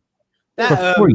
It costs you nigh on £600 to rent a park pitch where this is what I'm saying though. This is what they don't maintain it. They don't fucking eat that. Some of them don't even cut the fucking grass at times. I went to a pitch once, right, when I was playing football. My mate come back and went, "Nah, the game's off. The game's off." I looked at it. I said, "It looks all right." Went over the other side of the pitch, kicked the ball over, and fell down an hole. I remember that. The thing is, with the London Stadium, they're obviously targeting that at businesses and things like that. No, so, yeah, it's a corporate thing. Right? I mean, how many times did we play at Upton Park? You know, and they're memories that we'll never forget. And what did it cost us? All we had to do was sell a few raffle tickets. Yeah, but that was for a charity, and that obviously that was that was actually sorted out by Scott's mum, who was at the time the mayor of Newham, and he's fucked off. Look, he didn't want us to grass up his mum. I can see him down the bottom. He's looking after the baby, bless him. That was sorted out by Scott's man. That used to I think the baby heard the 30 grand price tag as well for a charity, for a charity event, and that used to be given to us every year for so we could raise money for charity. But them pitches in Germany, they can give them out to the community for free. It's all been paid by the taxpayer, and they give them out to the community for free. Try and hire one of them over here. It's hundreds of pounds. hundreds of pounds. I'd love to It's see West Ham. disgusting. I'd love to see West Ham run a competition at the end of the season, though, for like season ticket holders or something, that you can win a chance to play there, like, and do like a week. So you have like five days, and you have say like enough for 4 teams, so 44 players or whatever each day. You know, just to run a little competition. I think that'd be great. You know, imagine having the. I know whatever you think of the London Stadium, but that pitch is like one of the best in the Premier League. Imagine getting a chance to play on that. Do you know what it is? I think the thing is, obviously, look, the LLDC are losing a shit ton of money, and I'm thinking They ain't going to make it up with that, though, Dan. No, but but you think about it, 4 hours. Say if they got it rented out like 1,000 times over the course of the summer, like then they're making, you know, a big bit of money. It's something there will be businesses that will pay that, and I've seen a few people mention it in the comments about they've got that corporate area now behind the goal, isn't they? Underneath the scoreboard, like a bit like a drinking area. So they've got to start earning their money back that they haven't earned in this lockdown. So people will pay it. That's the thing. There'll be millionaires out there, or people that have got a nice bit of money that think, yeah, I'll do that for a day for me work, and fucking hope my company do it. That it, but be nice. Yes. Oh, Man City winning 2-1. Fucking hell, that turned around quick. Come around, see Cancelo equalised, and I was about to. I tell you though, Steve Bruce got manager of the month, didn't he? Like Scott's breastfeeding. He does. He's getting his pump out. He's getting his breastfeeding pump. Graham's come round to breastfeed. Yeah. So, God. Yeah, I don't like that, mate. I don't like, you know, public owned thing like that, you know, like the ground outside. I don't like public owned things like that, and charging the public a fortune, like, you know, money that we can't afford in the area that we're in as well. I'm not saying go and give the London Stadium every Tom, Dick and Harry that fucking asked for it, or say it's like 100 quid or whatever, but you know, that's well out of people's league, man. Well out of people's league. You can't afford to play there for that. Could we afford to play there? Do you know what? I'd love to put a game on there. They charge us a couple of grand. I'd say, yeah, we could put a game on there for the boys. With what I've got in my bank account at the moment, I could probably play about 3 games there in a week. Yeah. I wish. Yeah. I wouldn't even be able to get through the turnstiles what I've got in my bank account at the moment. But look, it's as we said, mate, it's aimed towards the corporate and the people that have got a bit of money for work. Not good enough, though. I think they should be giving it to schools and things like that. You're right. The corporates didn't pay for it. The corporates can hire it. They didn't pay for it. We paid for it as tax. But I don't even like West Ham fucking having it for the price they have it, to be quite honest with you. But it's not for the corporate. It's not for. It shouldn't only be. You know, it's like, you know, if we bought a fucking, like, we clubbed together and bought a Lamborghini, but give some rich cunt the keys to it every week, like, it's terrible. What, you know, well, why should the fucking corporates only get the chance of it? Give it to schools, give it to local communities to have a go on, give it to local football teams to have a go on at the end of the season. Yeah, you're right. Yeah, like the grassroots teams should be given, and the fans as well. I think with what we've been through in the last year, I think, you know, start giving back to the fans a bit, and imagine having the opportunity to play. Imagine having the opportunity to play at the London Stadium with your mate. But as you say, mate, that's not West Ham's decision, unless they're going to fork out a couple of fucking 25 grands, which they're not going to. They don't even like paying for the fucking bus fare to go to Everton. You know what I mean? That's the thing about Man City. People a lot of talk about you know, money this and money that, but they've done amazing things for their local community and their fans and all sorts of things. Like, you know, put so much money back into the area, and you know, I think that's amazing. You know, so if you get owners like that who can buy the stadium, the Man City. They've done, you know, wonders for their local community and all the people around there, and put infrastructures in for the people. Yeah, it's amazing what they've done. But they've got that sort of money, like. But they didn't have to do it. Look, West Ham, with all due respect, and they're my club, and I love them to pieces. West Ham are taking; they're not giving anything; they're taking. Yeah, So- it's just going to be interesting if we do end up owning this bloody ground, like at some point, because the rumors keep circulating, didn't it? Like, are we going to get the ground? We're going to get the ground, and that's going to be very interesting. See if the effects of coronavirus and the money they've lost speeds that process up of us getting it. My old mate Danny Pat.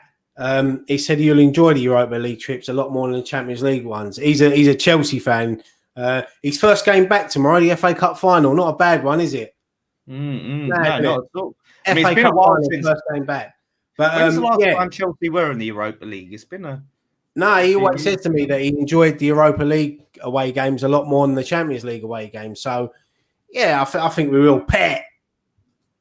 Yeah. I mean, there's some interesting ones in it. I'm trying to think of some of the games. Red Star Belgrade, fucking Belgrave.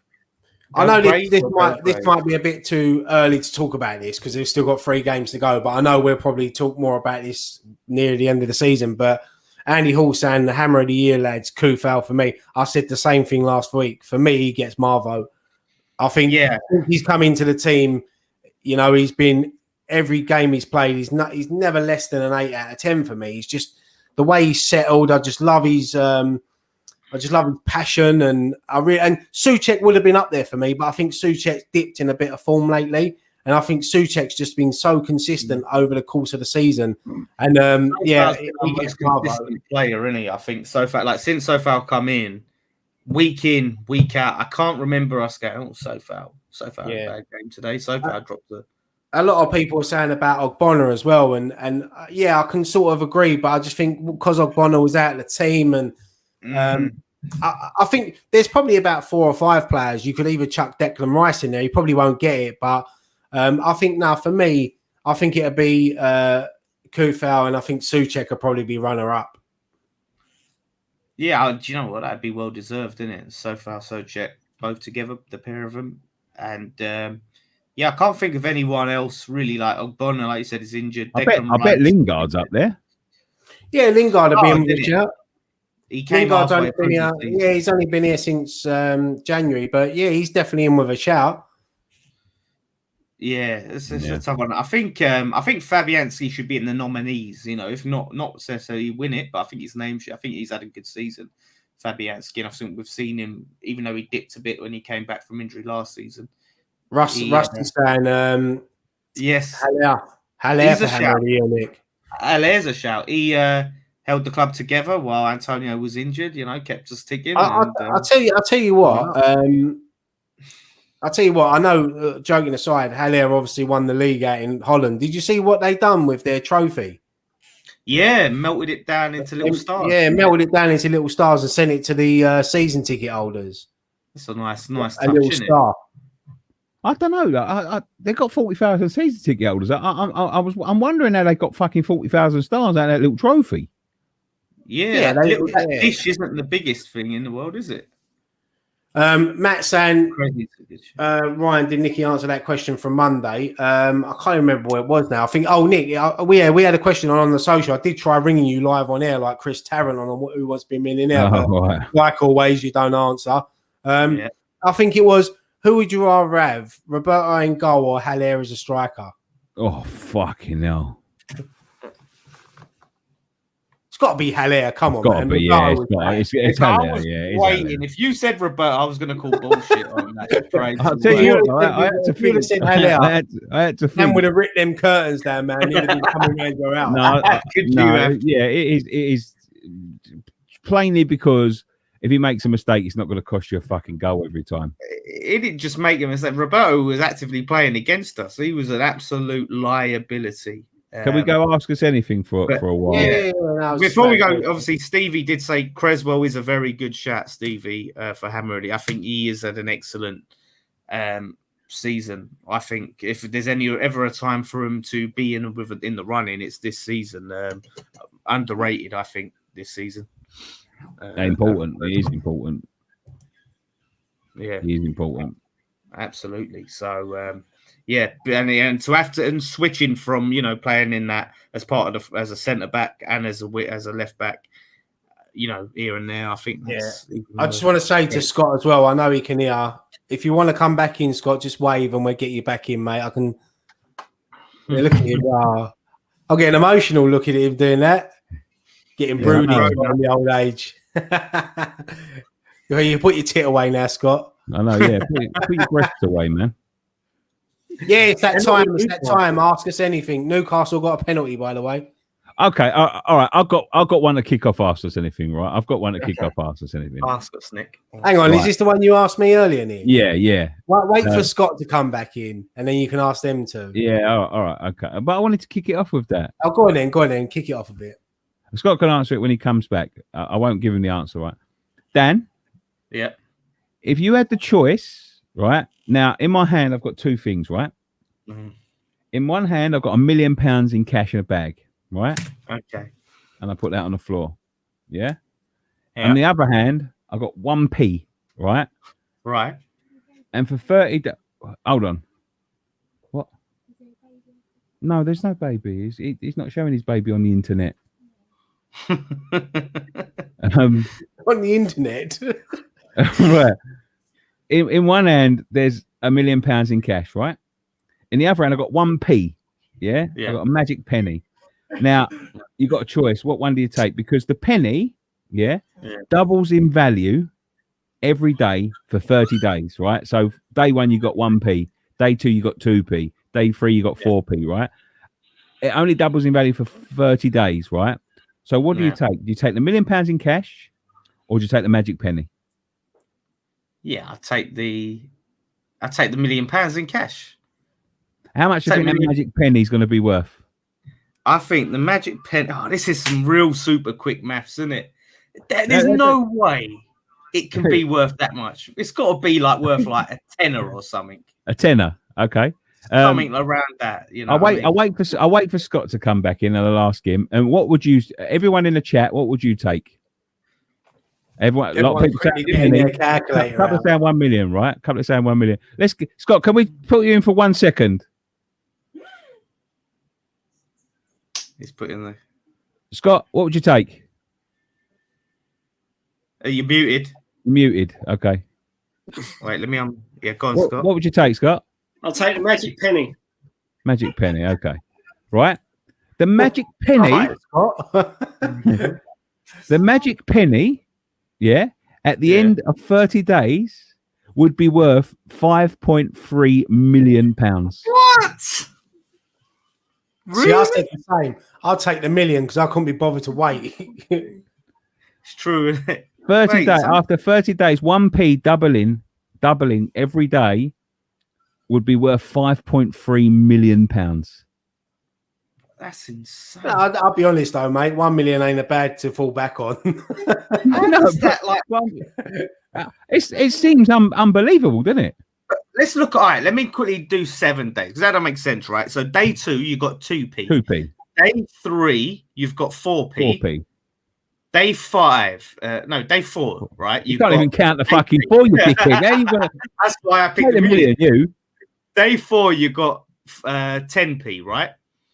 Day 5, you got 20. Day 6, you got 40p, and day 7, you got 80p. So after 7 days, you got 80p. How does 80p 3 weeks later turn into 5 point something million? Because day 8, you got £1.60. Then you got £3.20. Then you got £6.40. Then you got £12.80. Then you got 25. Honestly, it works out to £5.3 million. And just think, if I give you a penny at the end of 30 days, you can buy a Kufau at the end of it. I just bought Kufau and he was just in my ass. Right, he was so foul. That's mad. That could be a new show, Sufau on the sofa. on the sofa with Sufau. On the sofa. You know what? You should have played the countdown music while we were doing that. Yeah, we should. Apparently, I added that 8p day 4. Yeah. Oh, I did it wrong. Yeah. It's Friday night. I'm not I wasn't expecting to do maths. Do you know what? Wow. Look, let's put this comment out there just for Nicky, just because I like to wine Nicky. I think Aller's goal was better than Lanzini's. Not many scored clean bicycle kicks, but in context, Lanzini's was better. Listen, that was a great goal by Haller. And at the end of the season, when they're doing goal of the season for West Ham, it will be up there because it was one hell of a goal. But I just think Lanzini's you've got to put it all into context, and everything what the moment, it was a great strike, top bins as well. You couldn't, You're the Someone only said I'm set 8, by the way. I just want to say I'm good at maths. I'm usually good at maths. It's just late. It's been a long day. I've done 16,242 steps, right? I'm usually good at maths. I just want to put that out there. You're the only WHU channel to be on par with Club Passion and on balance to AFTV. What is the future plan for WHF TV? Tired of seeing Dan's curtains. Fucking leave Dan's curtains alone, man. So get some play. You know what? If we get a studio, I'm bringing these curtains. We can put these in the background. We're gonna make it. We're gonna do the same setup. Even if we get a studio, we're just gonna have the same. Yeah, we can have like Dan's corner. Yeah, we're gonna. And then you can have like Damo and curtain. Jace climbing through the window on the little ladder. I'm actually going to set up because we're getting our studio built. I'm turning Jace's flat. He ain't been staying there. He's been staying at his mum's, so we're turning his living room into a studio until our studio gets built. Oh, so lovely. You might see me with it. I can film some stuff out there. It's going to look very nice. Matt's saying, is it just me or does Dan look like a small Stone Cold Steve Austin? Yeah, it's just you, Matt. Have that. That's some of the comments. Get your questions in. Some of the fucking questions. Do Dan's curtains match the carpet? I don't listen. what would it be? Bald? Yeah, I think that's the point. Andrew says here's $25 for the studio fund. Cheers, mate. Thank you very much. Cheers, Andrew, mate. Really appreciate it. That'll buy Dan a new set of curtains. Moving with the Red Men and Toffee TV, only a little commute every video. Yeah, only a tiny little commute, mate. I remember going to. I'll tell you what. Liverpool is, I think, on away days, I think is my worst place to drive to because it is so fucking long-winded. I swear on my life, Liverpool. It is so fucking long-winded to get there, right? And I remember one time we went there for the game, and the boys they invited us back to do their show, the Red Men TV, and we didn't get started straight away. They bought us fish and chips and all of that all of that caper, and we hung around for a little while. We left there at 10 o'clock at night after being up at like 4 o'clock in the morning. I swear on my life, me and Graham was there. I thought I was going to kill us on the way home.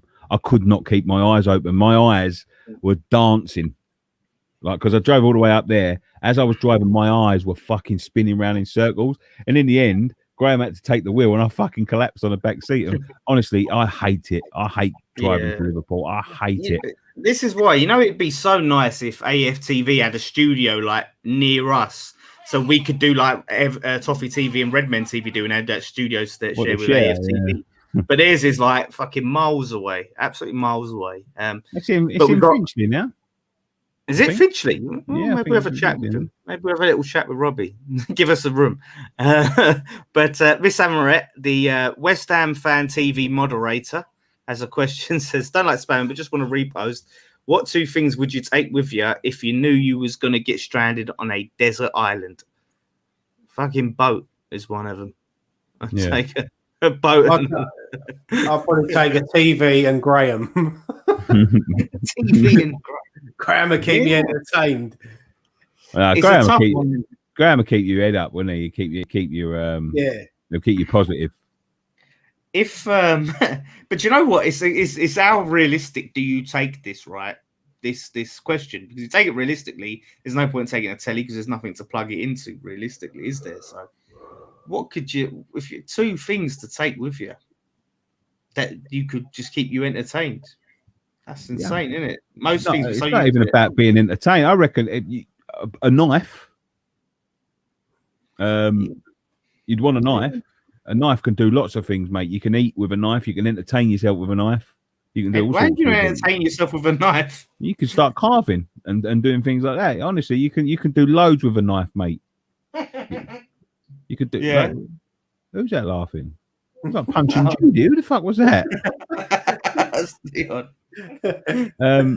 You could do, you can do loads of things and probably a fishing rod. Fucking eat. Boat and Bear Grylls, that's a good shout. A boat and Bear Grylls. I suppose if you had the boat, you wouldn't need Bear Grylls.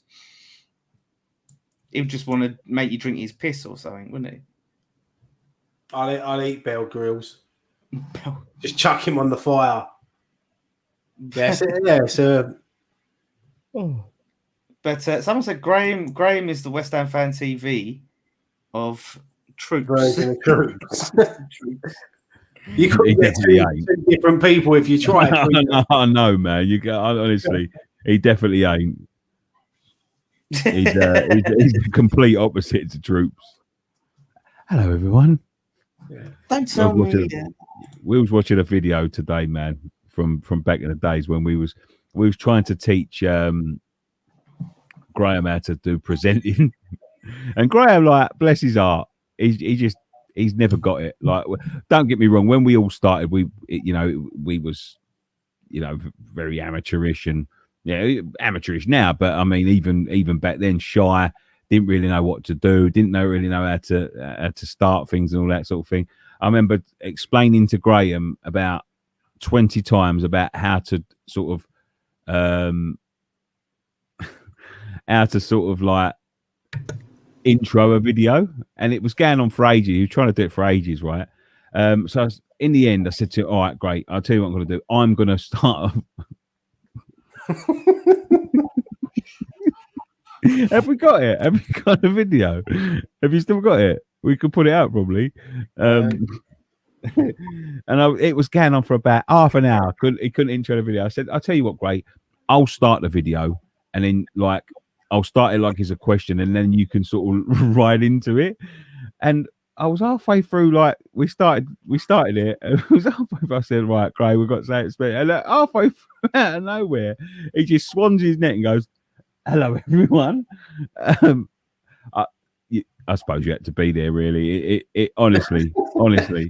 I'm going to try and find it, but honestly, he just halfway through, because he's obviously been thinking about what I said. And she stopped and goes, hello, everyone. And he looked straight at the cat. Was you there, Dan, that day? No, Which one was it? Was it hello, on the everyone. It must have been on the social. Yeah, it must have been one of those. I was there. I remember being there for the first on the social. It was a very early one, I think. If it was the first on the social, I remember when that was on the social was the first show of that, and we done it in the clubhouse. I think I might have filmed it on my camera actually. It was honestly, it was funny. We used to do like quite a few funny skits. I remember one where I was having a cigarette in the clubhouse, and Ryan comes in with a fire extinguisher and knocks me off the chair with it. Yeah, I've still got that one.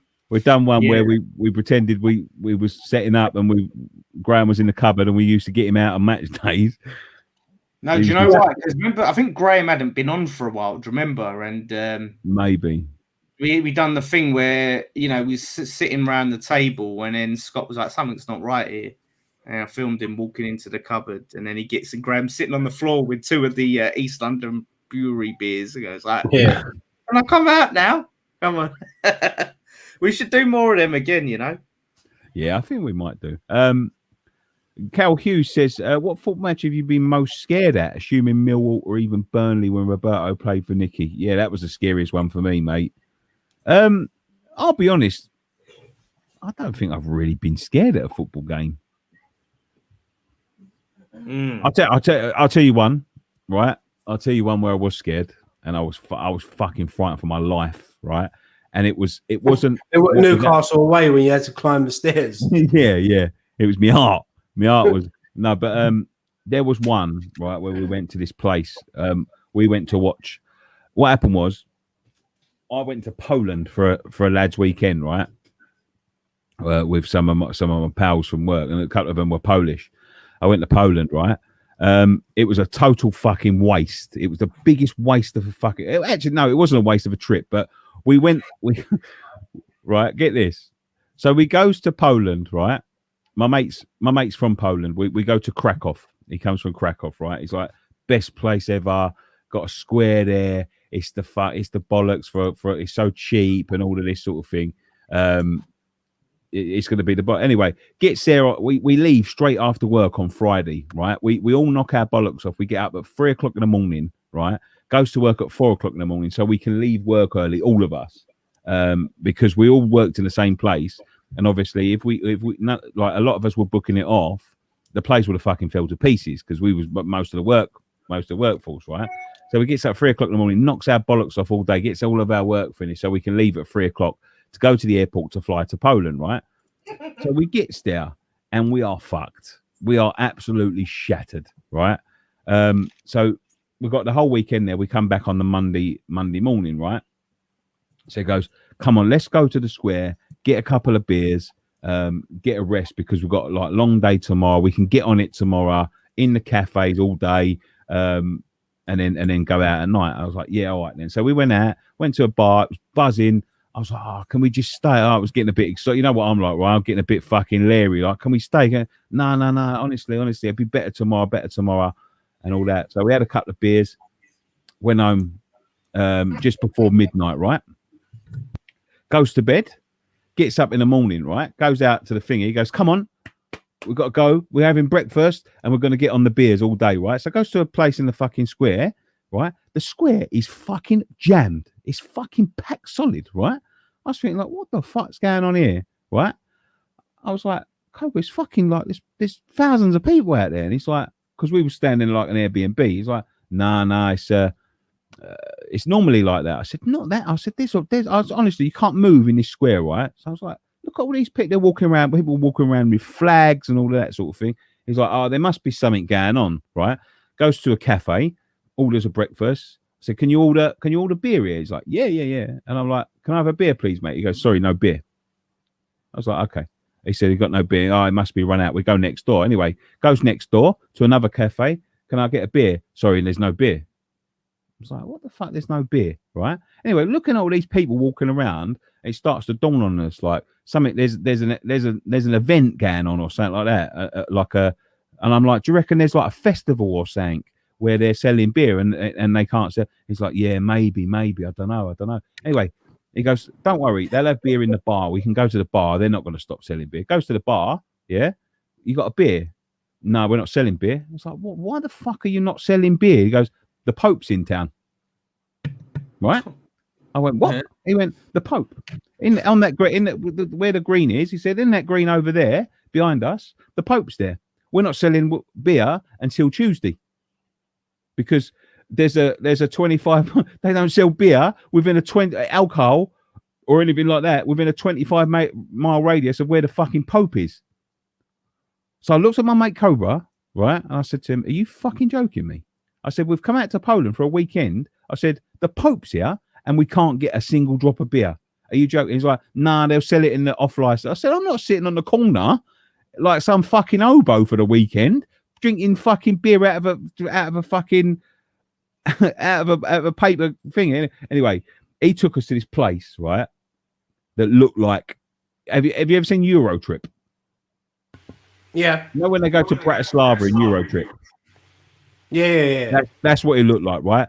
He's like, gets off the train. We nearly fucking missed the stop because my mate was pissing about. We nearly missed the stop. The next stop after Katowice, which is the place we went to, right? The next stop after fucking Katowice was Berlin. And we nearly missed the stop. We nearly didn't get off the fucking train because he didn't tell us we had to get off the train. Anyway, get off it. It's like Eurotrip. It's derelict fucking buildings everywhere. There's fucking people hanging out of like fucking derelict factories, man. It was weird. I thought, oh my day. Anyway, fucking walked for about half hour. I thought he was going to do us in, my mate Cobra. We didn't know him that long then. I thought it was some sort of hostile situation going on, to be quite honest with you. I didn't know what the fuck was going on. I thought he was walking us to our death. Took us to some factory, right? He goes, "This is it." I was like, "What? this? I said, this is a fucking old. I looked at my mate Stuart. I said, I just want to go home now. This is bollocks. I'd rather go home and like get on it back in London. Went down in this fucking nightclub, mate. It was the fucking best nightclub I've ever seen in all my fucking life. It was the bollocks. It was fucking massive. It was decorated. The music was back. We had the best night ever, right? But I took all of my money. Yeah, every single penny that I had, I took with me, right? Anyway, I'm drinking. Back then, I'm a bit younger. I'm smashing vodka Red Bulls all night, right? And I get a bit leery when I've had a drink. Now, it's the days before fucking internet banking, yeah? I ain't got a fucking... Apart from the 250 quid I've got, I ain't got a fucking penny more, right? And I can't get a penny more. Anyway, fucking goes into this club, drunk so much. I got so drunk, I don't even remember how we got home, right? Dan's thinking he's still telling this story. What? I was thinking, how is the story still going? Can I shut up? You might as well tell it, Nick. We've come this far. It's like watching a 3-hour film and then turning the ending off. Sorry. Anyway, yeah, goes to this place. It's brilliant, right? Get so drunk, I don't remember how I got home. Gets up in the morning. I think, oh my days. I said, like, I've been drinking vodka Red Bull all night. I took all my fucking money out with me. Now I've got this Polish money. I don't know what the fuck this Polish money is, right? I was thinking, oh no, I'm gonna be skint for the rest of the weekend. I must have spent it all because I was buying people fucking drinks at the bar. I was fucking chucking my money around like I was a billionaire, just exactly like Euro Trip, right? I get my money out of my wallet. I gives it to my mate Cobra. I goes to like, can you count that for me, mate? And he's like, yeah. I was like, I took out all my money last night. I don't know how much is that in English money. So he looks at it, goes, about £200. I was like, what? He's like 200, no, actually, £230. I'd spent £20 all night because we went to some locals bar. It was madness. Anyway, does anyone else want to talk?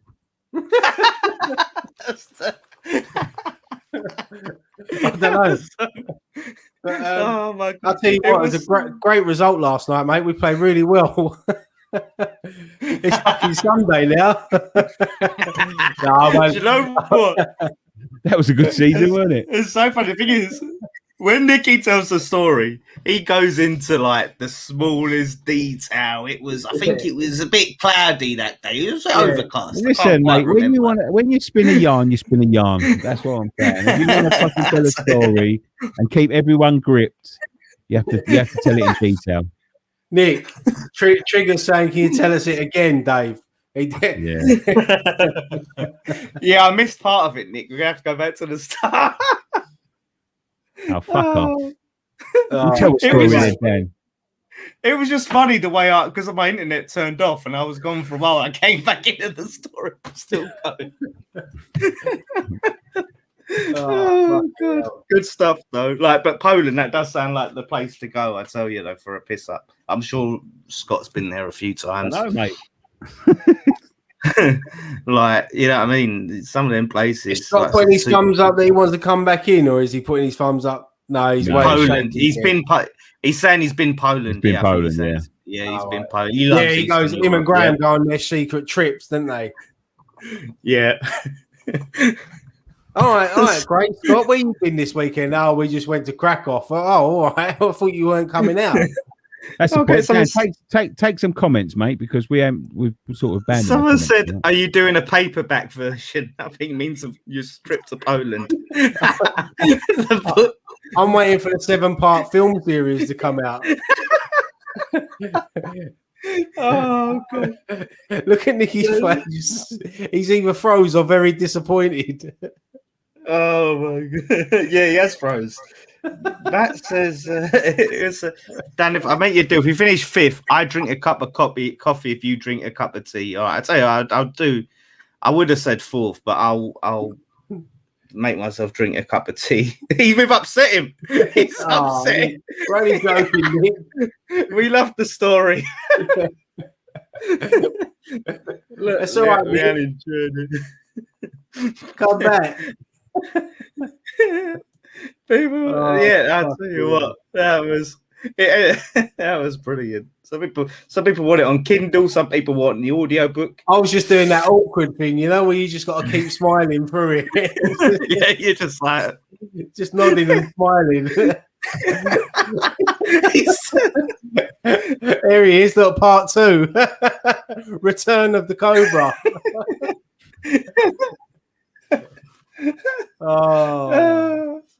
Bloody hell, let's see. Anyone else got any more? Any other stories? Fuck off. Watch Hammer Chat.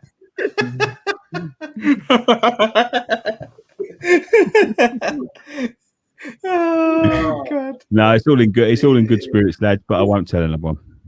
No, you can. You can just sort of it a bit. Like you say, I went to Poland, I went to the nightclub and spent 20 quid. No, it'd be like, he give me a note and it was a bit crumply. I don't know why it was crumply. We wanted the half-hour soap opera, and Nicky would give us the Star Wars trilogy version. Dragged it out for the 30 films. It was the Snyder cut. Yeah, it was the unabridged version. Yeah. Oh my God. But yeah, everyone's just talking about you. I thought I said Nicky goes to Poundland. I swear on my life, I thought I said Nicky goes to Poundland. That would be. It's so funny. All the comments there about your story. They're all like, so there's shit. Actual. What football match? I didn't even answer the question. Oh my days! That was based off a question. That was based off a question. All about the question. And you know what the question was? What's the worst game you've been to? He didn't even tell us about the game. I told him about I spent 20 quid and He told us a 4-day adventure, what he'd done, but he didn't tell us about the fucking game he went to. Save that for next week. That's part 2. I forgot all about it. That's the sequel. That's the sequel. Oh my God. That's it was based on a question. Oh God. I'll summarize. I got stuck there. We missed our flights home, right? I got stuck there. I had to stay there for another week with my pal, right? It was only me and him because the others had to go home. They all had families. I was a young man at the time. They had to go home. We were stuck there. He took me to a Poland football match, and we sat in amongst all the ultras. And he was basically saying to me, like, "Don't speak while we're here. Don't speak." And I was like, "Why?" And he's like, "They fucking hate English people. Just don't speak while you're here in amongst all these. Don't say a fucking word." And I was like, "Okay." And I just sat there. I got a Poland scarf and I wrapped my fucking face up. And all you could see was my eyeballs like that. And they were fucking nutcases, mate. Nutcases. What if one of them wanted, like, asked you for a lighter or asked you, I was giving a lighter. Every time Nicky tells a story, we should put that on.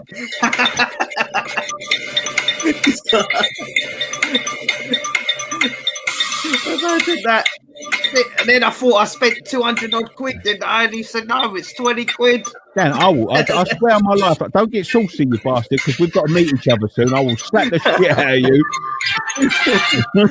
Boom, there we go, finished. Every time Nicky tells a story, we'll get the countdown music on. Someone said, what was the Polish football team called? Poland. It was Colombia or something. Huh? Wasn't it Poland versus Colombia or something? It was, mate. It was that. Didn't the goalkeeper score from a goal kick or something stupid like that? He did, yeah, the Colombian goalkeeper. See, I know more about this story. I wasn't even there. I've just heard it 30 fucking times. Oh, bloody hell, man. Can we get Cobra on next week? Yeah, I just see that. Pat Pong said, can we get Imagine Cobra on here? Oh, mate, I love him. We're still friends now. Still really good friends now. Last time I see him was when I went out with Gittins. Not last summer, the summer before, when we went around the pub around the corner from us, and he just turned up. Yeah, he's got a baby in there. He got married. He's got a baby in that now. He don't get out too often. But when we do go out, we do have a lot of fun.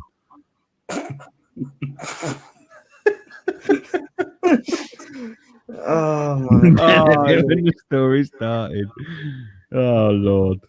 bloody hell. It's so Oh, funny. We've had like no questions that are coming in. I'm trying to look for Yeah, questions. everyone's commenting on the story. Yeah, how long we got? Another 10 minutes. Get your last He question answered- in. He did answer the question, guy. He said it was the Poland game. So he did get round to answering your question. Leanne Tulsi says to Poland and back a Nicky Hawkins piece. Great expectations, that Oh was. Lord. Oh, bloody hell. Predictions for the FA Cup final. Oh, I think this one. What's the worst thing you've had chucked at you from rival fans inside the stadium when it was all kicked off, lads? Probably piss at Spurs Piss. at Wembley. Mind you, Do you remember that video when he was so proud of pissing the cup, but then you look at the size of his fucking yeah. and you think you shouldn't be putting that on the internet, sunshine. I remember, that cup actually hit my brother, as a matter of fact. But my mate Cess got racially abused in Burnley, wasn't it? Burnley, yeah. They was racially abusing my mate Cess, plays for the Ironworks, lovely lad. And they chucked a full bottle of Coke, full pelt at him, and he ducked it and hit my brother in the mouth. Fucking hell, he does get it, doesn't he? Yeah. Roy Major, if the West Ham Fan TV crew had to split between villains and superheroes for a movie, who would be what and what would be your superpower? I'd have the power of speech. Yeah, Nicky would have the power of storytelling. I bore people deaf. Yeah, bore them asleep. Don't tell no more. I'll tell you done it. Yeah. Do you know what? It's it's an interesting one, isn't it? Who would be the hero and who'd be the villain on the channel? You know, I think I can see obviously Graham would be a hero. It's I feel like me and Nicky would be. I think Graham and Scott would be good. They'd be the heroes. Yeah, the rest of us get the most stick in the comments, didn't they? Yeah, I think us three would be the villains. Yeah, we get a lot of stick, so I could see us three being the villains, and God knows, Graham's eyebrows could like extend, and he can wrap them up, couldn't he? In his eyebrows, yeah, or he can like whip them off and fling them at people. Yeah, I'll be fucking curtain man. I'll fucking get my curtains. Yeah, Johnny Curtains. Johnny Curtains. Yeah. But yeah, if someone's on the Leicester Chelsea game, I think Chelsea. Yeah, I think Chelsea will sneak it tomorrow 2-1. I think it'll be a tight game, but I think they'll just sneak it. I think Leicester. They found a way of winning games in there and seeing it out. Chelsea. I think Leicester. The Arsenal game. I think Leicester. Fancy Leicester.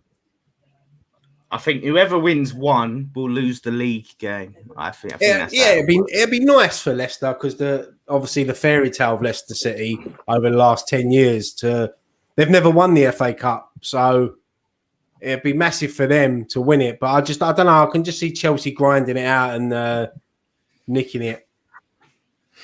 Yeah. Someone said I don't know what this means. 1v1, V1. Ryan, Nicky, Dan, or Graham. Who wins? What is that? It's football, isn't it? It's football. The 1v1s, yeah. I mean, I'll back Ryan on that one. Yeah, I think Ryan potentially. I feel like I would. I'm the next. I'm like. I don't know. Graham's got a bit of a left foot on it. He's smash it. Yeah, smash it at your face. I remember once when he pinged one at me, man, from about. I remember it was a winter's training night over. You remember the old Newham, Nick? The old East Ham. When we had to play under like one dodgy floodlight. Yeah. And I remember he smashed it. You know when it hits the inside of your leg? Yeah, man. Freezing. I swear. I think that's the closest I've ever come to tears. It was horrible. Nice. He proper spanked it as well. And he was on my team, so I don't know what he was trying to do. Shit. Newcastle have another penalty. 3-2 Newcastle. Bloody hell. I tell you what. Steve Bruce, man. He's been getting some stick from them Newcastle fans, but he's manager of the month, didn't he? Thing is, though, City have won the league, so they're just concentrating on the Champions League final now. These last 3 games, they're gonna put out like weaker teams, isn't they? Yeah. Yeah, that's the thing, though. I hope they're not playing any teams that we want. I was listening to Pep Guardiola's interview yesterday because they obviously went out on the piss the other night, and he ended up ordering loads of pizzas, and he was moaning. He said, "Why don't English people eat? Like, why do they just drink? Why do they never order food? Because obviously, where he's from, when they have parties, they order loads of food in and things like that. But over here, we don't really eat, do we? We'll have our dinner early in the night, but on a night out, you just tanked up and just drink the booze as quick as you can. Eating's cheating, mate. Eating's cheating. What's your keep you up record? Oh, do you know what? Mine ain't that good. I'm 60, I think. I got bored after about 60. What's your keep you up record, right? About 15 years now, because I kicked the ball up in the tree and it's been stuck there since, and technically it hasn't touched the floor. No, I don't know. Yeah, probably about the same, really, around that. Like, I've got a ball there. I could do it now if you want. I would, but that ball's flat and I've got no shoes on. And my toenails are probably digging into the ball. Yeah, I reckon probably about 60. 3-3. Fucking hell, that game's going on, mate. Cool, what a game. What are you doing watching Friday Night Pint when you got that on? Scott, what's your keep that record? I reckon he done 2 once. Yeah. He weren't the most skillful players. Here he is. Hey, sorry. Costume change as well. So well, Scott, I told a really good story while he was gone. Shall I start again? Don't worry, mate. You know what? That's what got the baby to sleep. The baby was awake and he went, "Oh, fuck this. I don't need a bottle." Did you hear it, Scott? Yeah. I was listening, mate. I was listening, and then Little threw up on me, so hence why. Exactly. That's how we feel. Fucking Dan went away. Dan went away and had dinner and fucking come back and he was like still telling it. I was awful at keeping up because I think 10 was the most I got. 10? Was you one of these ones that used to do one kick up and catch it? Or you do the quick one on your knees? Starts with your knees. The knee one, yeah, the knee ones. That's the one. It's it. It's just a case of cut the ones, boot it as high as you can, and try and kick it up again, and then you just run around. But yeah, no, I ain't done it for years, but I used to be, I used to do head, shoulder, knee, foot, and then go back up. But I probably wouldn't be able to do that now.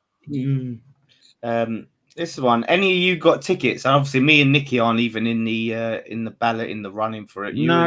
Scott, you got one for Man United, didn't you? Yeah, I got through the Man United one. But not for the Southampton, I think. It's because if you was in the Man United one, you went to the Man United one, you didn't get a chance to go into the next one. Oh, that's shit. Yeah, the Man United game didn't happen. I dropped out though. I dropped out United one. I didn't enter this one either. Yeah, I think the people that got the Crystal Palace tickets automatically got tickets for this game, didn't they? The one because Crystal Palace got called off, but. What was Man United? Was that 2000 there? Man United was 2000, yeah. Yeah, do you know what, though? There's something going on with this new variant, isn't there? The thing is, I wasn't entitled to it because I've done the 30%, but even if I was, I probably wouldn't have took the ticket because I'm not interested in going back yet. I've always said that I want to go back when it's full crowds. Yeah, it's the same. So, I mean, there's a lot of people going down Stratford for a good piss up on Sunday. So, like next Sunday, Man City are 4-3 up now. Fucking hell, what a game that is. It's like the old, It's like the old Newcastle, isn't it? The old Newcastle Liverpool, yeah. Torres has got a hat-trick. All right. Yeah. Any more questions, or can we wrap up for the night? Yeah, we can hear you, mate. We're just ignoring you. I think we'll leave it there. We sort of done a Burnley. So I keep saying Burnley. We've done a Brighton sort of preview during the show, didn't we? But we'll be back tomorrow with more matchday content. 8:00 kickoff tomorrow. I hate late Saturday games. What? Do you know what? It's not too bad for me because I'm at work tomorrow morning. So yeah, but that does me. We'll have the the build-up show, then the watch-along, then the fan cams, and then post-match pint. Yeah, 4-3 Man City. Bloody hell! What a crazy game, man. And Dan's just done the cram there. Dan, we've already said that, mate. Did you? Yeah, he's just game finished 2 weeks ago when Nicky started his story. My internet's started playing up for some reason.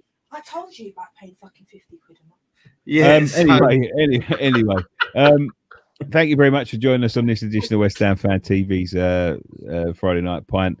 As always, you've been brilliant. Thank you so much for sticking around with us.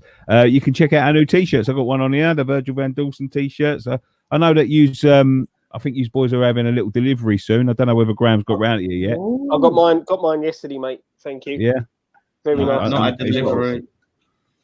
He's got all yours, Dan, and I've just got a load more. So if you want to come and get them, you're quite welcome. I think he's dropping yours off tomorrow, Dan. So you'll have Oh, what a surprise! Nice.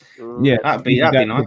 Check out that store. It's in the link in the description. I know Jace is excited to get his Ogfather thing as well. They're in there, mate. I put him a couple in there for my old. You know what though? You should. I know Jace really wants that jumper or t-shirt. You should say to him, right? You can't get it until you set him a target weight, a target goal. I should send him a medium. Send him a small. No, you should say to him, like when he loses, like, I don't know, say a nice one, say like £7, half a stone. That's a good target. That's not hard either. Hey, do you know what? Yeah. I mean, he lost £5 in his first week, so he can do it. I'll fucking up with him 10. Yeah. We'll do it's the gym that much now. Yeah, I tell you what, you've been going gymming, you Nick. You've been gymming. Yes, I have. Yeah. Oh, man, I'm loving it. I'm loving the gym at the moment. I'm in there 6 o'clock every morning. I'm there tomorrow morning as well.